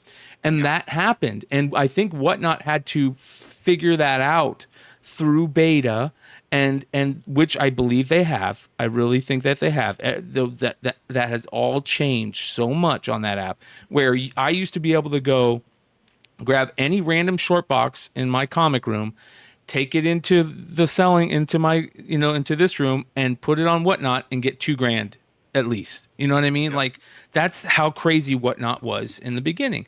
And that's really, really changed, which is a good thing, because you can't sustain that. No. But here's the thing that, I was just watching, I can't remember whose show it was, so I apologize. It was Swaggle or Automatic, and they were talking about prices dropping, and they put Ultimate Spider-Man, like when you should have sold Ultimate Fallout 4, and all this stuff. And all I could think was, you know what, guys, if you bought these for $2 wholesale, 10 years ago, you're not crying that your slab fee of $25 and $2 wholesale is turned the book from a $3,000 to a $1,000 book. I still don't care, because I have $2 invested in it. Right. Again, the problem with that, I sent you guys the clip. I'm not going to repeat what Sean Ryan said about what we just talked about right in that little clip. But what happens is not having the knowledge of what when us as retailers, what we buy stuff for, right? We're not buying that Ultimate Fallout for Max, right? We're buying it for XYZ so that we can sell it for XYZ. Yeah. But in the meantime, we're also buying another 5,000, 6,000 books with that. Well, so the retailer point from it, we're looking at it as 5,100 books. We paid $6,000, right? So we're in this $1.25 each. That's how you look at your margins. That's how you look at your turn rates in the end. That's how you decide how many books go into the dollar section. So when you get to the micromanage of a book and what it sells for, and if you say, well, prices are coming down, well, that's in the microverse of micromanaging prices. But in the comic book industry, stuff is still selling at where it needs to sell at. Right. And the thing is the losses aren't that much. The thing is a lot of this whining, and I'll say it, whining and bitching, comes from people who cherry pick single issues. Yes. Yeah. When you are in the game like Jesse and I, you're like Jesse just said, I'm buying 5,000 comics, and my offer to the seller is for all 5,000 of those. And I have a different price point and different profit margin for every book in that collection. But I'm not going to cry when one book has gone down, like Hulk 181. Okay. But if your whole game is cherry picking 181s and sticking the customer with the rest of the 4,999 books that he's going to sell to Jesse without the 181 in, and you invested, let's just say you even screwed them and gave them $500 for that 181, and in the hopes of getting, 5,000, and now that 5,000 is down to 2,500, and your profit margin just shrank half. Yep. You know what I'm saying? It's your business model, not the rest of our business model. Right. Because I'm gonna make $1 profit on 4,900 of those books. Sure. And I'm gonna make that same 5,000 you just lost on your Hulk 181. Right. Across 5,000 sales. Sure. And you see it on YouTube all the time. Hey, we bought 60 long boxes. Let me show you the keys I bought. And I'm thinking, you can show me all the keys, but guess what, dude? All your money's in the other 59 long boxes. See, that's where you're making your money. That's so amazing, because coming from that other side, that side you're talking about, that's where I come from. That's where my content started. Yep. I look at it the exact opposite, right? I say, those are going to be the books that I'm never going to be able to get rid of. So those are a waste of time for me. Whereas you guys who have a store look at it like, those are the books where I'm going to make my money off of. Well, it's I told very you about interesting. But see, I told you about the divorce sale and the woman who sold me her husband's collection that she got in the divorce. I pulled out however many long boxes of the key books I wanted from that collection. And I took the rest of those boxes to the first show a week or two after that and just went $1 a piece. And since they were all alphabetized, I felt like Three Rivers over here. Everybody was just, oh, I'll buy this whole run. I'll buy this whole run. I'll buy. Yeah. But I made immediate profit off of 75% of that collection within a week. And I knew what my profit margin was going to be on the long boxes, the short boxes I kept. So I didn't care what I got out of the rest of the books. Oh, $5 book. Exactly. It's $1. Yep, exactly. You know because what you're deciding, Brian, when you get into your world, you're saying, listen, I got these keys. So the key collector, the guy that's buying keys, that's 35% of the business, right? That's the people that buy the keys. What you got to figure out is, how do I sell that 25, but also how do I sell that 70% or that 75%? So if I have 10 plus customers buying my keys, I don't want to give up the hundreds of customers or the thousands of customers that are buying that $2 through $10 who are buying every single week, right? Because their budgets are smaller. Oh, I got $25, but I can spend that $25 every week, right? Yeah. And so you're trying to do both, but you're also understanding that the labor on that 75, the DRAC, right? The DRAC of the collection, you can't spend too much time on that, right? Turn it and burn it. Yeah. Yep. Yeah. That's why you said you get those and you label them $1 a piece, and you hope that you can get rid of them as fast as possible. Over my now 20 years of moving long boxes. Oh, you know what? I've never told you guys this story before. I'll tell you this story. But I'll tell you this other story first. I have moved well over $1 million in comics just from long box flipping. I've had 2 sales of $250,000 of $250,000 long boxes. I've had show after show after show of moving long boxes and then selling them all to another dealer at the end of the show.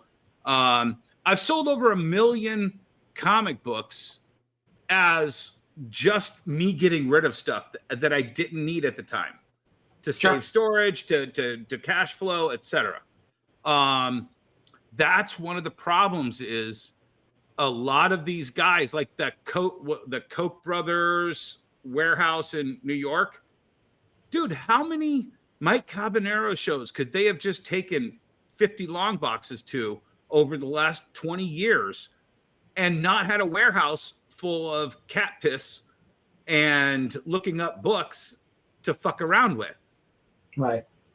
You know what I'm saying? Well, but you got to understand before you tell your other story, we're the only industry in the world. I can't think of another industry of doing this 43 years being in corporate America that we applaud people. And I'm going to use this number, and the guys then get mad at me, but I don't care. But we applaud people that have 10 million comics. Yeah. In any other industry, that person would be fired the next day, right? Because it's not what you have in your factory; it's what you sold in your factory. Right. So let me tell you this story, and you guys will get a kick out of this because I can't believe I've never told you this story. So back in 99 or 2000. My father, who lived in Peoria, right around the corner from where Jesse had his Peoria shop, he called me up and said, Denny, I bought this huge collection of comic books. Me and a buddy of mine, we went in and we bought all these long boxes. You got to come out and take a look at this for us. And I'm like, oh, sure, Dad. Yeah. So I got in a plane and I flew out to Phoenix. And this was after I discovered your Jesse James over by Denny's. So I think this might have been right. So it was years after that. So I think you had already moved over Peoria at that time. Okay. And he bought, it was about 100 long box collection of dealer overstock. Oh. And it was the worst. And it had, and you're going to laugh, it had backing boards with Atomic Comics on it. Mm-hmm. And it was 75 copies of Steel Town Rockers #1. It was All-Star Squadron #6, 20 copies. Yeah. It was the worst drag. And I'm like, and I pulled out maybe a long box of maybe sellable shit that they must have overlooked or they seeded it with. Right. And my dad and this guy, man, I want to say I think they spent like $100 a long on this shit in 2000 year, money year, whatever, you know what I'm saying? Back in 2000. Yeah. And I'm like, Dad, I don't know what the fuck you're going to do with all of this. Because the only person who would buy this is the guy who found you to sell it to. Yep. And it's and he and his buddy thought they were going to retire off of this shit. Yep. And I'm like, dude, I can't sell this here. He literally had to freight it to me in Michigan, which added another, like, I think at that time, $500 or $600. Yep. And I had to dump it at shows for him, and it was brutal. Yeah. When I first opened my store, I bought all the inventory from Stocking Moon, which was about 5,000 long boxes, and I didn't know any better, right? And so I'm all excited. Now the funny story is we decided to do a truck haul, so we're bringing in these big 24-foot trucks with all these boxes. But my dad, I know how to pack boxes. I'm like, okay, whatever. Well, what he does is he stacks them up, but he's leaving space per every row. So it's kind of like those steps. As you walk into the box, it's one level, one level, one level, one level. So as he's backing up this big truck, I don't know any different. And I open up that thing, and about 300 long boxes come falling, right? But same thing. You always, it takes one time to learn how to stack long boxes in a truck. Yeah, always exactly. Crisscross and always make that last row tilt to either side, not out. Right, exactly. And but same thing was all 92 Valiant, which I still have. I literally have about 1,200 long boxes of Valiant, right? Bloodshot #9. What am I going to do with these, right? We started giving those away at Free Comic Book Day, and then the next year people would actually bring them back, say, oh, you gave this out to me last year. Here you go. Here's it for someone else. But again, that's the name of the game.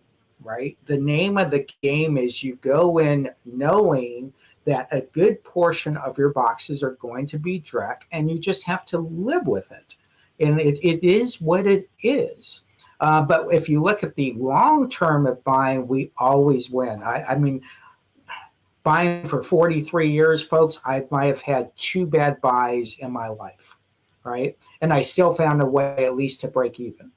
So buying is a crazy thing. And you don't want to spend too much time during that buy, right? I have a window. I'm not going to tell you the time frame, but let's just say it was hypothetically 10 minutes. If we haven't come in terms in 10 minutes, I'm done. I'm out. Yeah. I have no time to negotiate past 10 minutes because I don't need your books, because guess what? Tomorrow someone's going to call me and then they even have more. And that's how it works in the industry retail world, right? And that's anywhere, in any state. I'll talk to someone. There's no comic books in my area.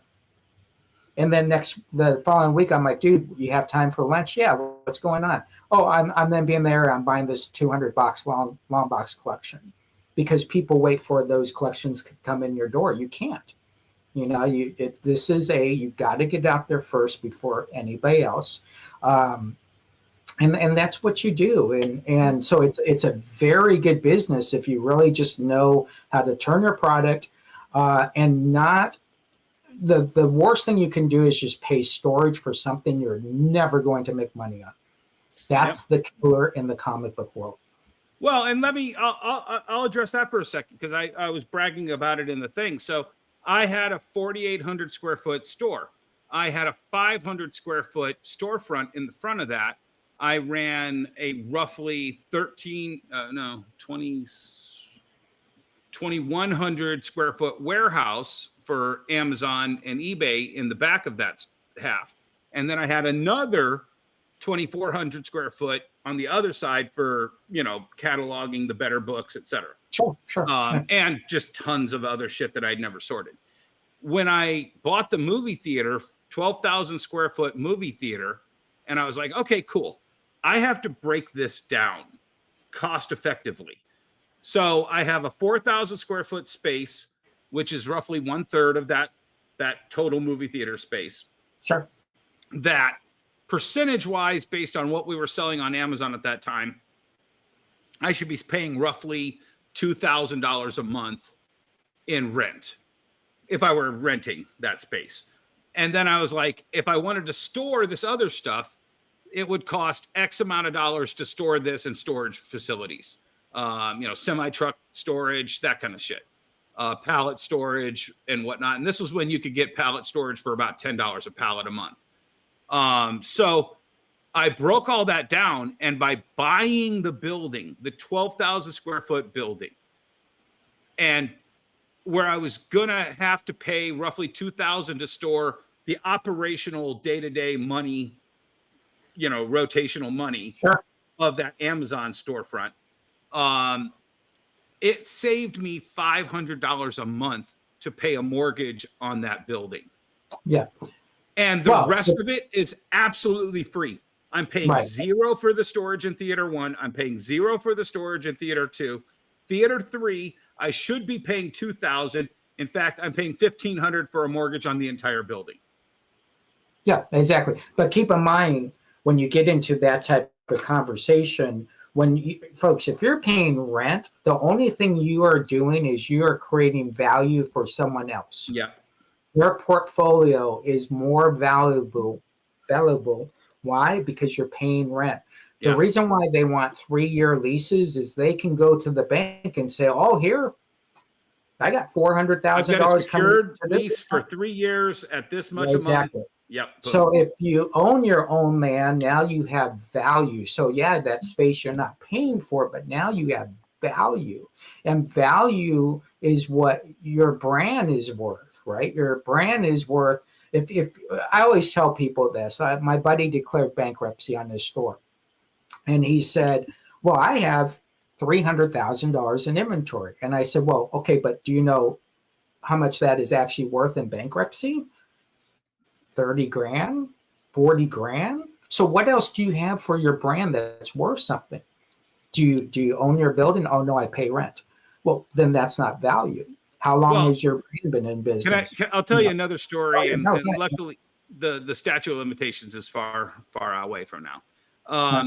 When my now ex-wife decided she wanted to get divorced, and her lawyer decided she wanted to take my comic book store empire from me, they got 3 local retailers to come in and make offers on buying the store as part of the settlement agreement. Now, these weren't binding offers. This was what they basically went. Yeah, they need. Said, yeah. So the 3 offers, not one of them was over $50,000. And so they placed the value, and I think it was like one dealer offered 25, another dealer offered 30, and one dealer offered 50, because that dealer knew what that stuff was in my warehouse was worth. Sure. What that Amazon store was worth, what the actual physical retail location was worth, et cetera. And so they go back to the judge and they're like, well, he's got a business that's valued at $50,000. And I'm like, well, I want to keep that business. Okay, well, we have to value this business at $50,000. I negotiated down to 40 because I'm like, I don't know that all of these offers are legitimate, and the average of the 3 offers was 40.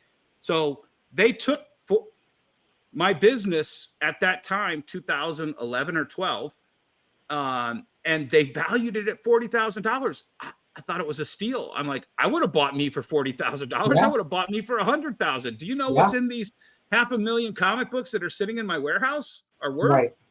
My Amazon inventory said it was worth at that time almost $1 million. Right, exactly. But And they don't. That's not how it works, though. That's not how it works. It's what you can sell it for.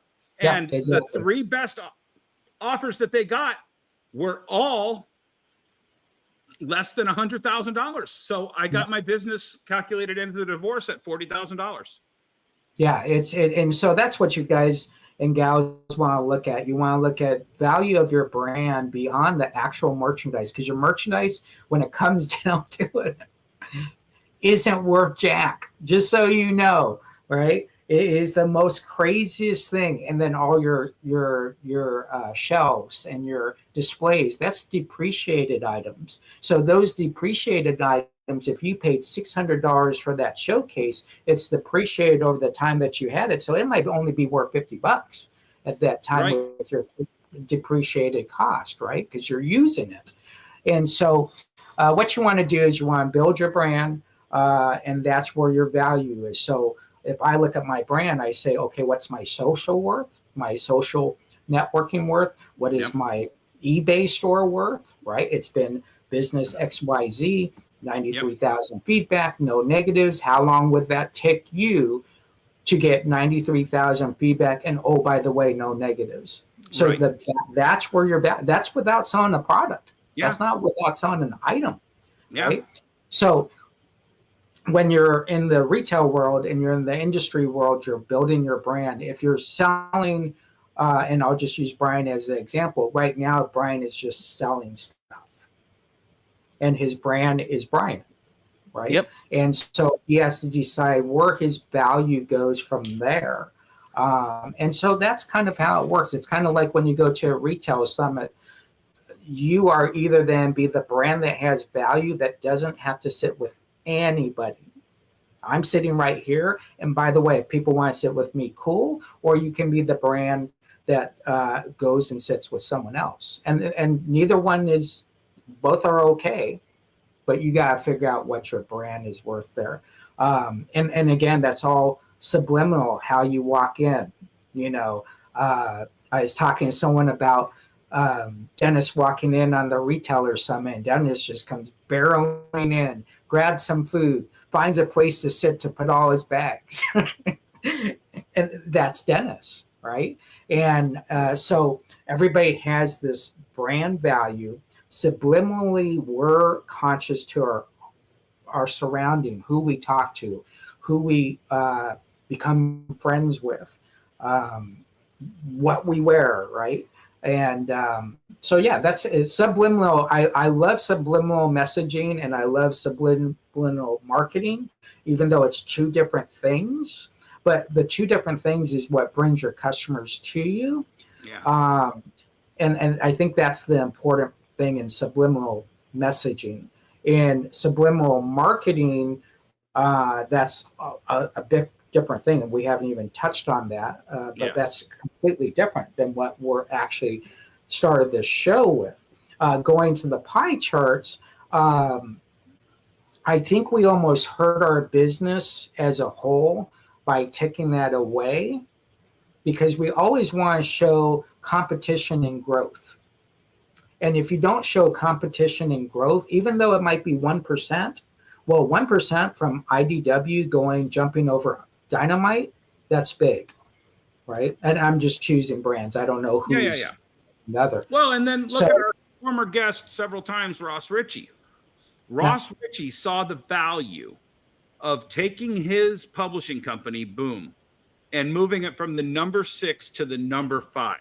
So much so that he created a marketing movement within the retailers. He created incentives to try to push him up and keep pushing him up. Philip Sabick came up with that brilliant Once and Future, I think it was, marketing push. They had Berserker, and it wasn't until, and this is a guy who was amazing at this marketing stuff. And he was never able to push his company to the number 5 spot until everything shattered to the winds after COVID. And then he became the number 3 diamond publisher because everybody had left. Yeah. Well, and what's even crazier is, Boom is really, really kicking ass right now. I mean, Something is Killing the Children is, what was a it? monster. It was 2 years in. It had 3 volumes in the top 20 trade paperbacks. Right. Yep. That's why Penguin Random House bought them. Yeah, and the crazy part is this rarely happens. I've maybe seen it happen corporate once or twice where we've bought a company. Usually when you buy a company or when you sell your company, you go off, you fade away, and you go away. Right. I think Ross Ritchie has positioned himself to be even a bigger brand for himself. Yeah. A even more respected person. Not that he wasn't less respected, but even more respected. And I think he's, no matter how much he says, I need to get away from the comic book world, he is stapled in the comic book world for history.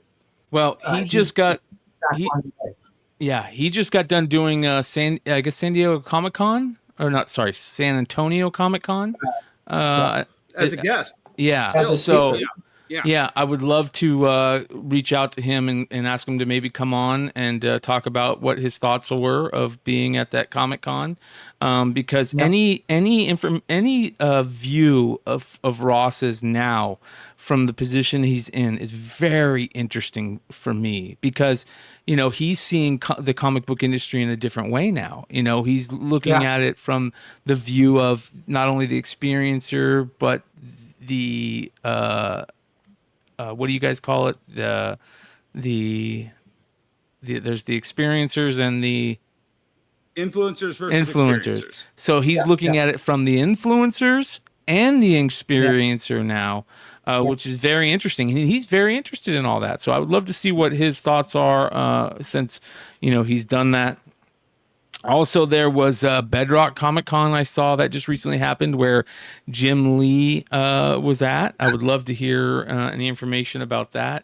The great thing about once you become an experience and you go out beyond what you're experienced at. So, hey, I run Boom. So I'm directionally building Boom. And I got my blinders on. I'm ticking good things here. I'm ticking, I'm not going to do this, I'm not going to do that. But then you now get in that world where you're looking back in. And now you might be looking at some stuff that you say, man, if I just did that at Boom, because he has it from a different lens, a different angle. He doesn't have to speak in a protecting the brand mode anymore. Well, look at Nikki Barucci. I think it was last week or the week before. Nikki Barucci, we asked a question about some obscure comic book, and Nikki Barucci, within 30 seconds in the chat, these are the greatest of experiencers. Ross Ritchie, he was on our show and he told about his history, old comics, Hollywood, Boom. Sure. Where he's going to go in the future, who knows? But the point is, his experience has value without being the Boom guy. Yep. And that's what we're seeing now. Somebody has all this experience, all these stories, is an incredible guest at a convention. Same thing with Nikki Barucci. Same thing with Jim Lee. The stories these guys have to share are stories we all want to hear, so we can learn from them. Amen. Yeah, very interesting. You know what? I want to bring up this conversation about kids because there's a misconception about our kids' business that needs to be understood. Marvel and DC and a lot of independents back in the 70s, 80s, and 90s banked on the 10 through 20-year-old to generational, right? So if you look generational right now, what is the biggest block that buys from us, which buys comics, which is 40 to 60. It's the number one buying block in the comic book industry. So bringing kids in now, with what you're trying to do is you're trying to secure 20 to 30 years out. So when an industry looks and they say, but 20 to 30 years out, we might not have comic books. Right. As a whole, we'll have back issues, but as far as new issues, that's why you don't see a big push for kids' books, because it's generational out. It's trade paperback, right, is more important in that world and books than it is comics. Well, I think we're missing a few things, and just from the stories and history that we've gone through on this show, 34 episodes long, where did all of the great names in comic books start? Slurpee Cup, 7-Eleven, spinner rack, a trip, a long trip that their parents bought some comic books for them to read on. This is still replicatable. And the proposal that I had was, and I think it might be a little too late, but I still think it's worth going over and discussing. You have to put mini comic books back into cereal boxes. Video games. Any one of these publishers could easily look at Brian's first comic, a Campbell's Soup comic. Yep. Yeah. You've got to hit a freebie that can transcend. Put it in a fruit roll up, put it in gummy More snacks. important than that, Dennis, they need to put downloadable comics in Fortnite and Marvel Snap. Yes. Yeah. Yes. So you start at that base level. Then you've got to have this saturation level where you're making some money off of it. Instead of making these facsimiles of fucking bullshit random issues that are in dollar boxes for $3.99. Those need to be the dollar books. And I guarantee you, if there's 3,000 7-Elevens and you make a deal with 7-Eleven to make the Slurpee glasses again, and you have a spinner rack of Marvel comic books for $1 a piece. Reprints, facsimiles. Reprint. It costs you nothing. Don't put them on the glossy stock. Put them on newsprint. Or maybe if you can afford the glossy stock, since you're doing it at scale, have dollar comic books in the reach of a product line that you're pushed behind, and you don't have to make 60 Slurpee cups like you did in 1970. You could do it with 20 characters. And then you have the movie theaters. And I presented this movie theater kiosk idea to the big publishers, and they just kind of like, nah, can't be possible, wouldn't be done it. Every time one of those, and it's a pre-COVID idea, but every time the theaters are chocked full of these comic books or these comic book movies or these pop culture movies, there should have been you can't make it for the Joker 2 as much as you could for Deadpool Wolverine. You could make an all ages Deadpool Wolverine comic to hand out for free. I don't know, Jesse, how many times do you get that stupid Lionsgate Amazing Spider-Man 129? Oh yeah, sure. Yeah, all the time. I get them in all the time. And guess what? They come with other comic books from that era. Those comic books, those 129s that got handed out at every Punisher showing, spurned people to go buy comic books. And it cost them nothing compared to the marketing. One Super Bowl ad could put literally 5 million comic books into movie theaters across this country. Right. But mixed with the Slurpee and mixed with the fruit roll-up and mixed with the cereal boxes, boom, boom, boom. You do a 5 to 10 year commitment at that level, and then make sure everything has a comic shop locator or whatever. You can start building those kids into actual physical comic books. Right. But they were so... Okay, go ahead. No, there's a flaw there, and here's the flaw. And so what happens if you're in the comic book industry and you want to sell stuff? You can't think of the comic book industry. You have to think of the consumer as a whole. And a question to Brian and you. Let me ask you this. 15 to 25 who have credit cards, but who actually owns a credit card? What do you mean owns a credit card? My kids use their phone. Yeah. Their kids use the phone, right? Yep. They don't Cash have App, credit Venmo, cards. all that stuff. I don't know how to use any of that shit. So what's happening is we are telling people, the younger generation, that tangible goods don't make sense. Right. Because if it can't be done with this, then that's not how that new generation looks. So what you have to do is you have to figure out how to do this functionally that relates to a tablet, a laptop, a phone, because that's the world we live in. And so what you're talking about, Dennis, is great, but that's not how we functionally work, right?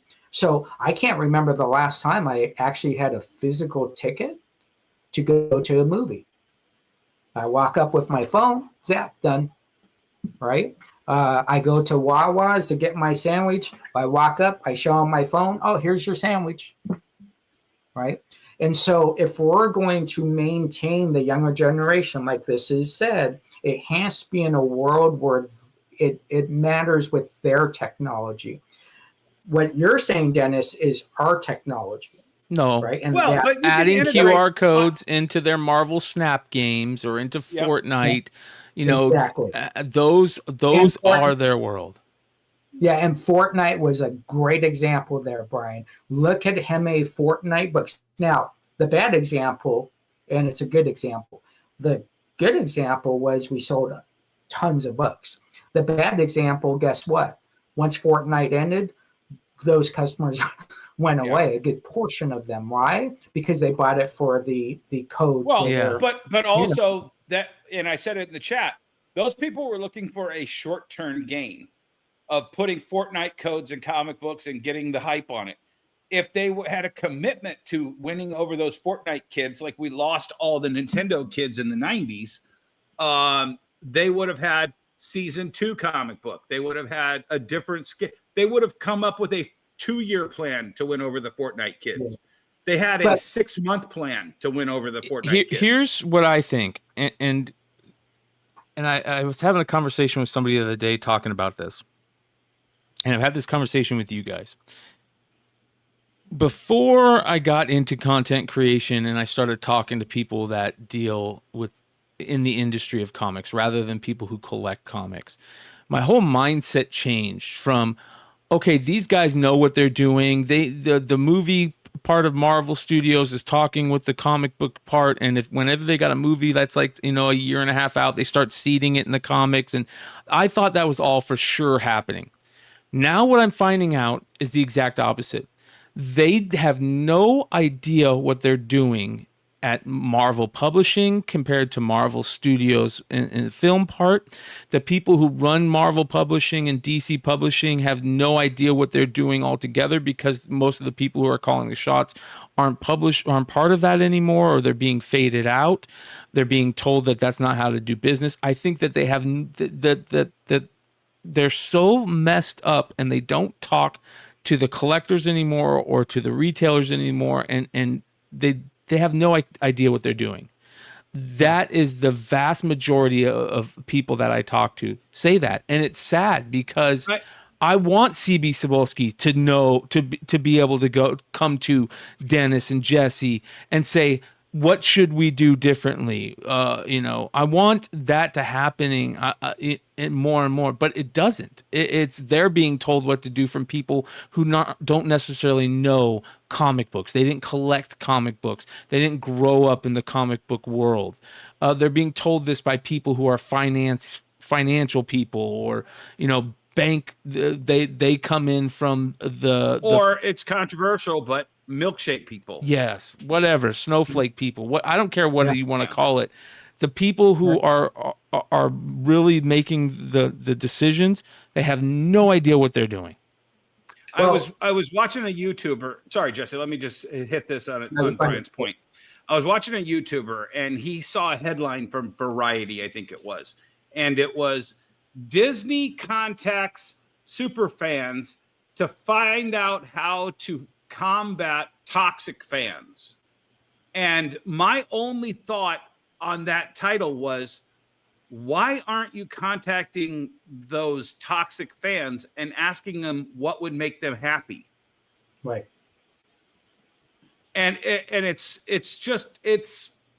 simple. ass backwards. Yeah, it's simple. It's that simple. Yeah. Well, Brian, if you saw, go ahead, go Brian, or go ahead, Jesse. Okay, Brian, I'm going to ask you this question, and it's technically a hard question, but answer it the best way you can. What do you think the average age? I'm not talking about experiencers. We already know the average age of experiencers.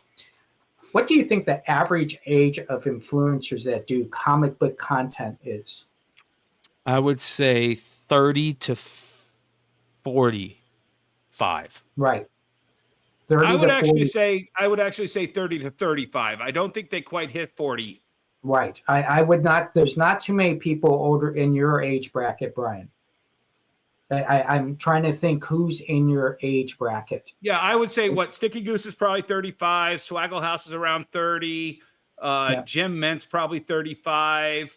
No, Jim Ment's at my age. Jim Ment's my age. Yeah, okay, yeah. Comic Tom is like 30s. It is 30s though. Mid 30s, yeah. Yeah. I would say 30 to 40. 30 to 40. So Okay. 30 to 40 is what the content folks are talking about comic books, right? So you have to break that down and say, okay, out of the 30 to 40 guys age, and we'll just say 25 to 40, just to open it up to the younger guys. How long have they actually were collectors before they started talking about comics on YouTube? So that's the difference of what's going on. Yes. So people because here's the thing. They would be a maximum of 10 years old when Superman died. Yep. And a minimum of 0 years old when Superman died. Okay. Right. And that was the boom. And if they didn't collect then, when did they start? Did they start at Ultimate Spider-Man in the early 2000s? I don't think so. Did they start in the mid 2000s when Civil War was happening? Maybe. Did they start when the speculator boom happened in the late the 2010s? I think that's where they started. Yes, I agree. The second speculator boom in the late in the 2010s. Years of collecting a specific type of comic book. Agree. Right. Yeah. Exactly. So as we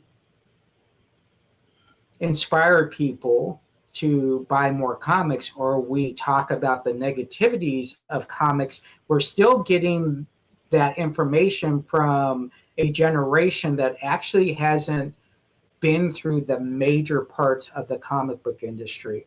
And that's what technically hurts us a little bit.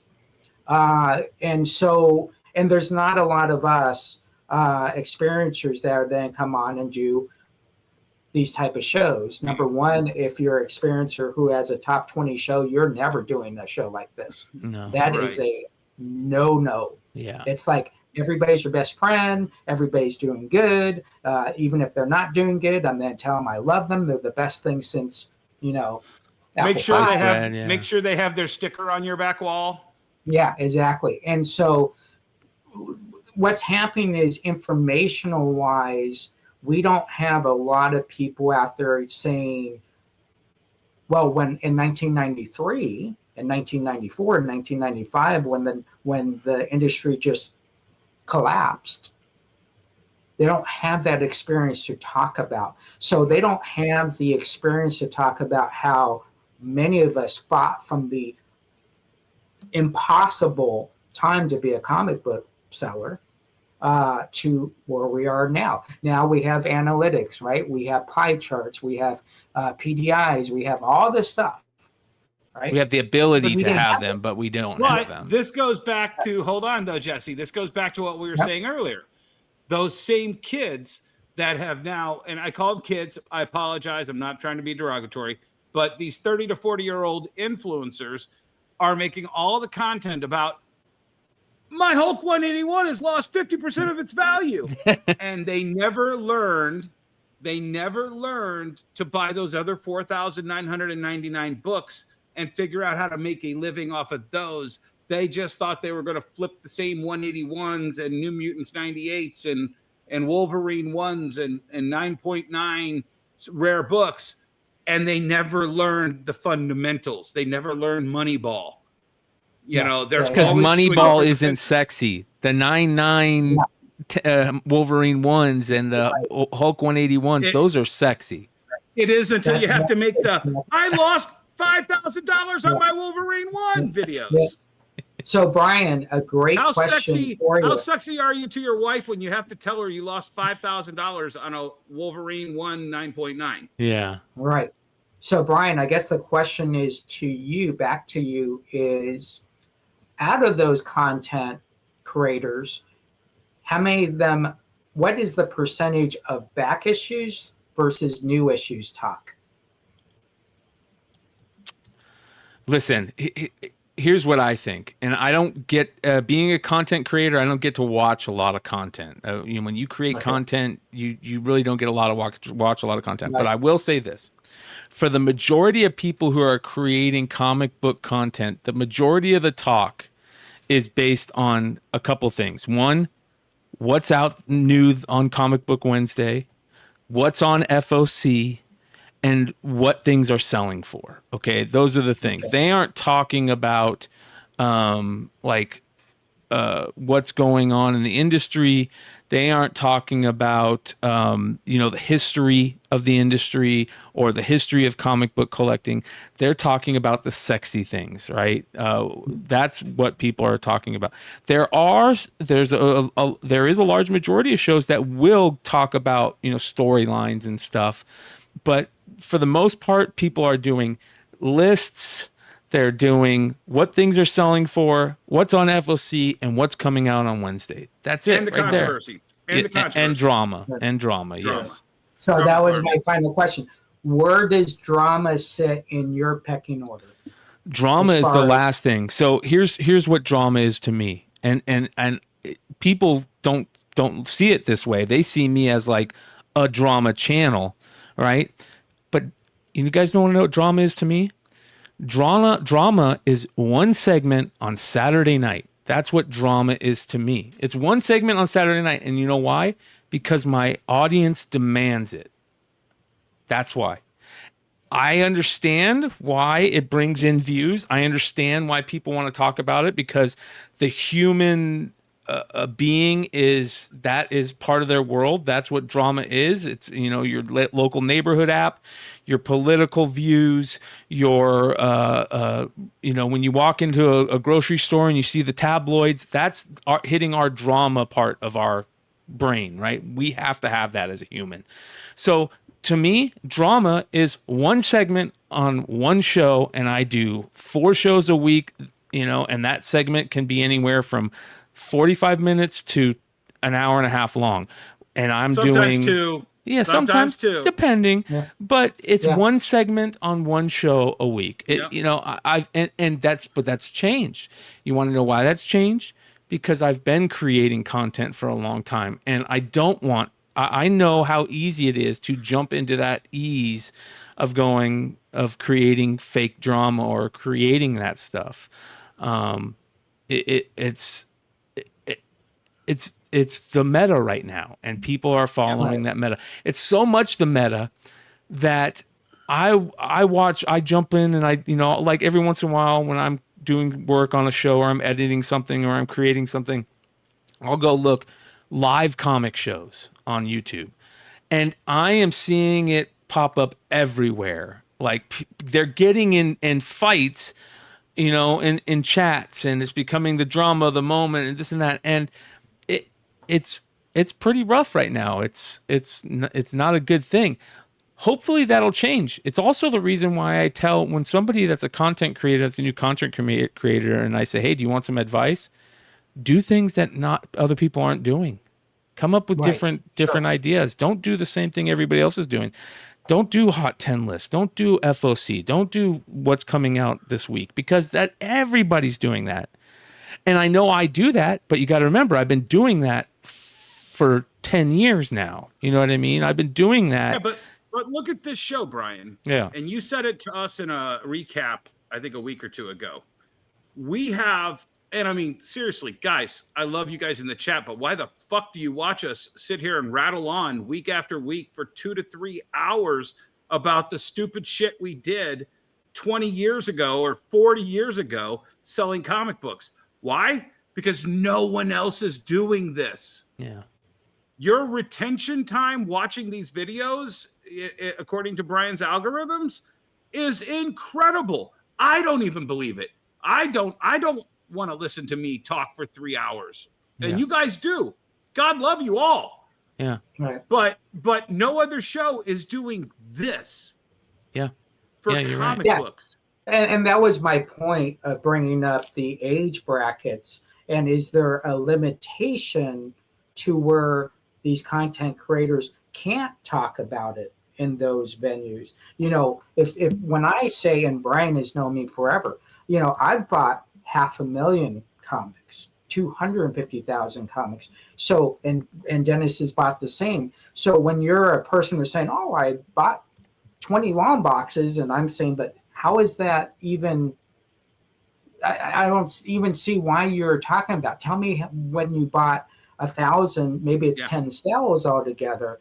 That's when you start to realize, okay, how do I turn my product? It's why I'm so excited to tell everyone that I've stopped counting how many Beanie Babies I've sold in this new concept store, because after I've sold 3,000 Beanie Babies at $5 or 3 for $10, I just can't count them anymore. I just keep throwing them in there and they keep selling. And it's unbelievable to a lot of people to hear that, but it's the truth. Right. Yeah. But There's real data. Yeah. It's Moneyball. It's Moneyball, like I've been saying. Yeah. It's small base hits that get you the scores without sexy home runs for the fences every time and striking out. Babe Ruth struck out more than he hit home runs. Mm-hmm. And he's known for hitting home runs. You know, I'm going to ask this question and then I have to bail. I can talk about all the positives for live streaming, right? Yeah. Live streaming, selling comics. But let me talk about one negative that I've started to notice about live streaming comics as a retailer, and especially on buy online, buying during the live show and coming in and picking up the comics. Those customers have been so accustomed to buying on live shows with their 50 friends. You know, I changed my name from Just James Comics to the Clubhouse, right? Because I started to realize people aren't even talking to me. They're talking to their buddies about their kid and their wrestling game, right? Yes. Yep. And, oh, yeah, I'll take that. Okay, boom, boom, boom. So when they come pick up their products, it's, oh, man, I got a hold. Oh, no. Where's my stuff? Oh, thank you very much. I'll see you on the next show. Yeah. We are teaching them not to buy at a comic book store. Why? Because it's not, like Brian said, it's not sexy, right? Oh, I'm not with a group of friends that when I buy that book, everybody's yelling, oh my gosh, great job. I wish I could buy that. Oh my gosh, you beat me on that. And also, Jesse, the 77,000 sellers of comic books and not 1,200 comic book stores across the country, that's 7,508, or, you know, whatever the number is, 77,500 places where you can't buy comic books. Right. 17,500. Right. Right. So, you know, the flip side is there isn't that place. And if you do, you're not going to be able to roll with a crew. You know, I think one of the greatest guys for hunting books is Mercenot, and he rolls solo every time. Mm-hmm. Yep. Well, listen, you guys, this has been a fun show, and I hope you guys enjoyed it. This is the type of stuff that we love bringing you on, especially on the Industry of Comics show. We're going to do our best to get the Cover Price guys on here as soon as possible, maybe next show.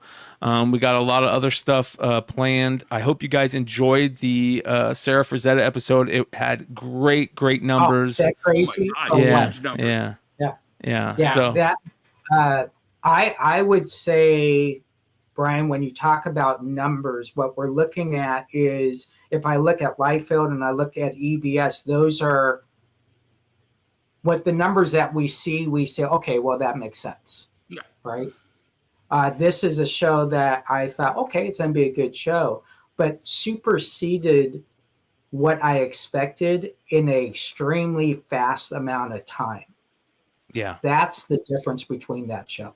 Well, she's a firecracker, and I'm glad that she is in the comic book industry. The comic book industry needs more women like her, and I hope that she brings more young women into the comic book industry and just fans in general. She's great, and I can't wait to have her on again.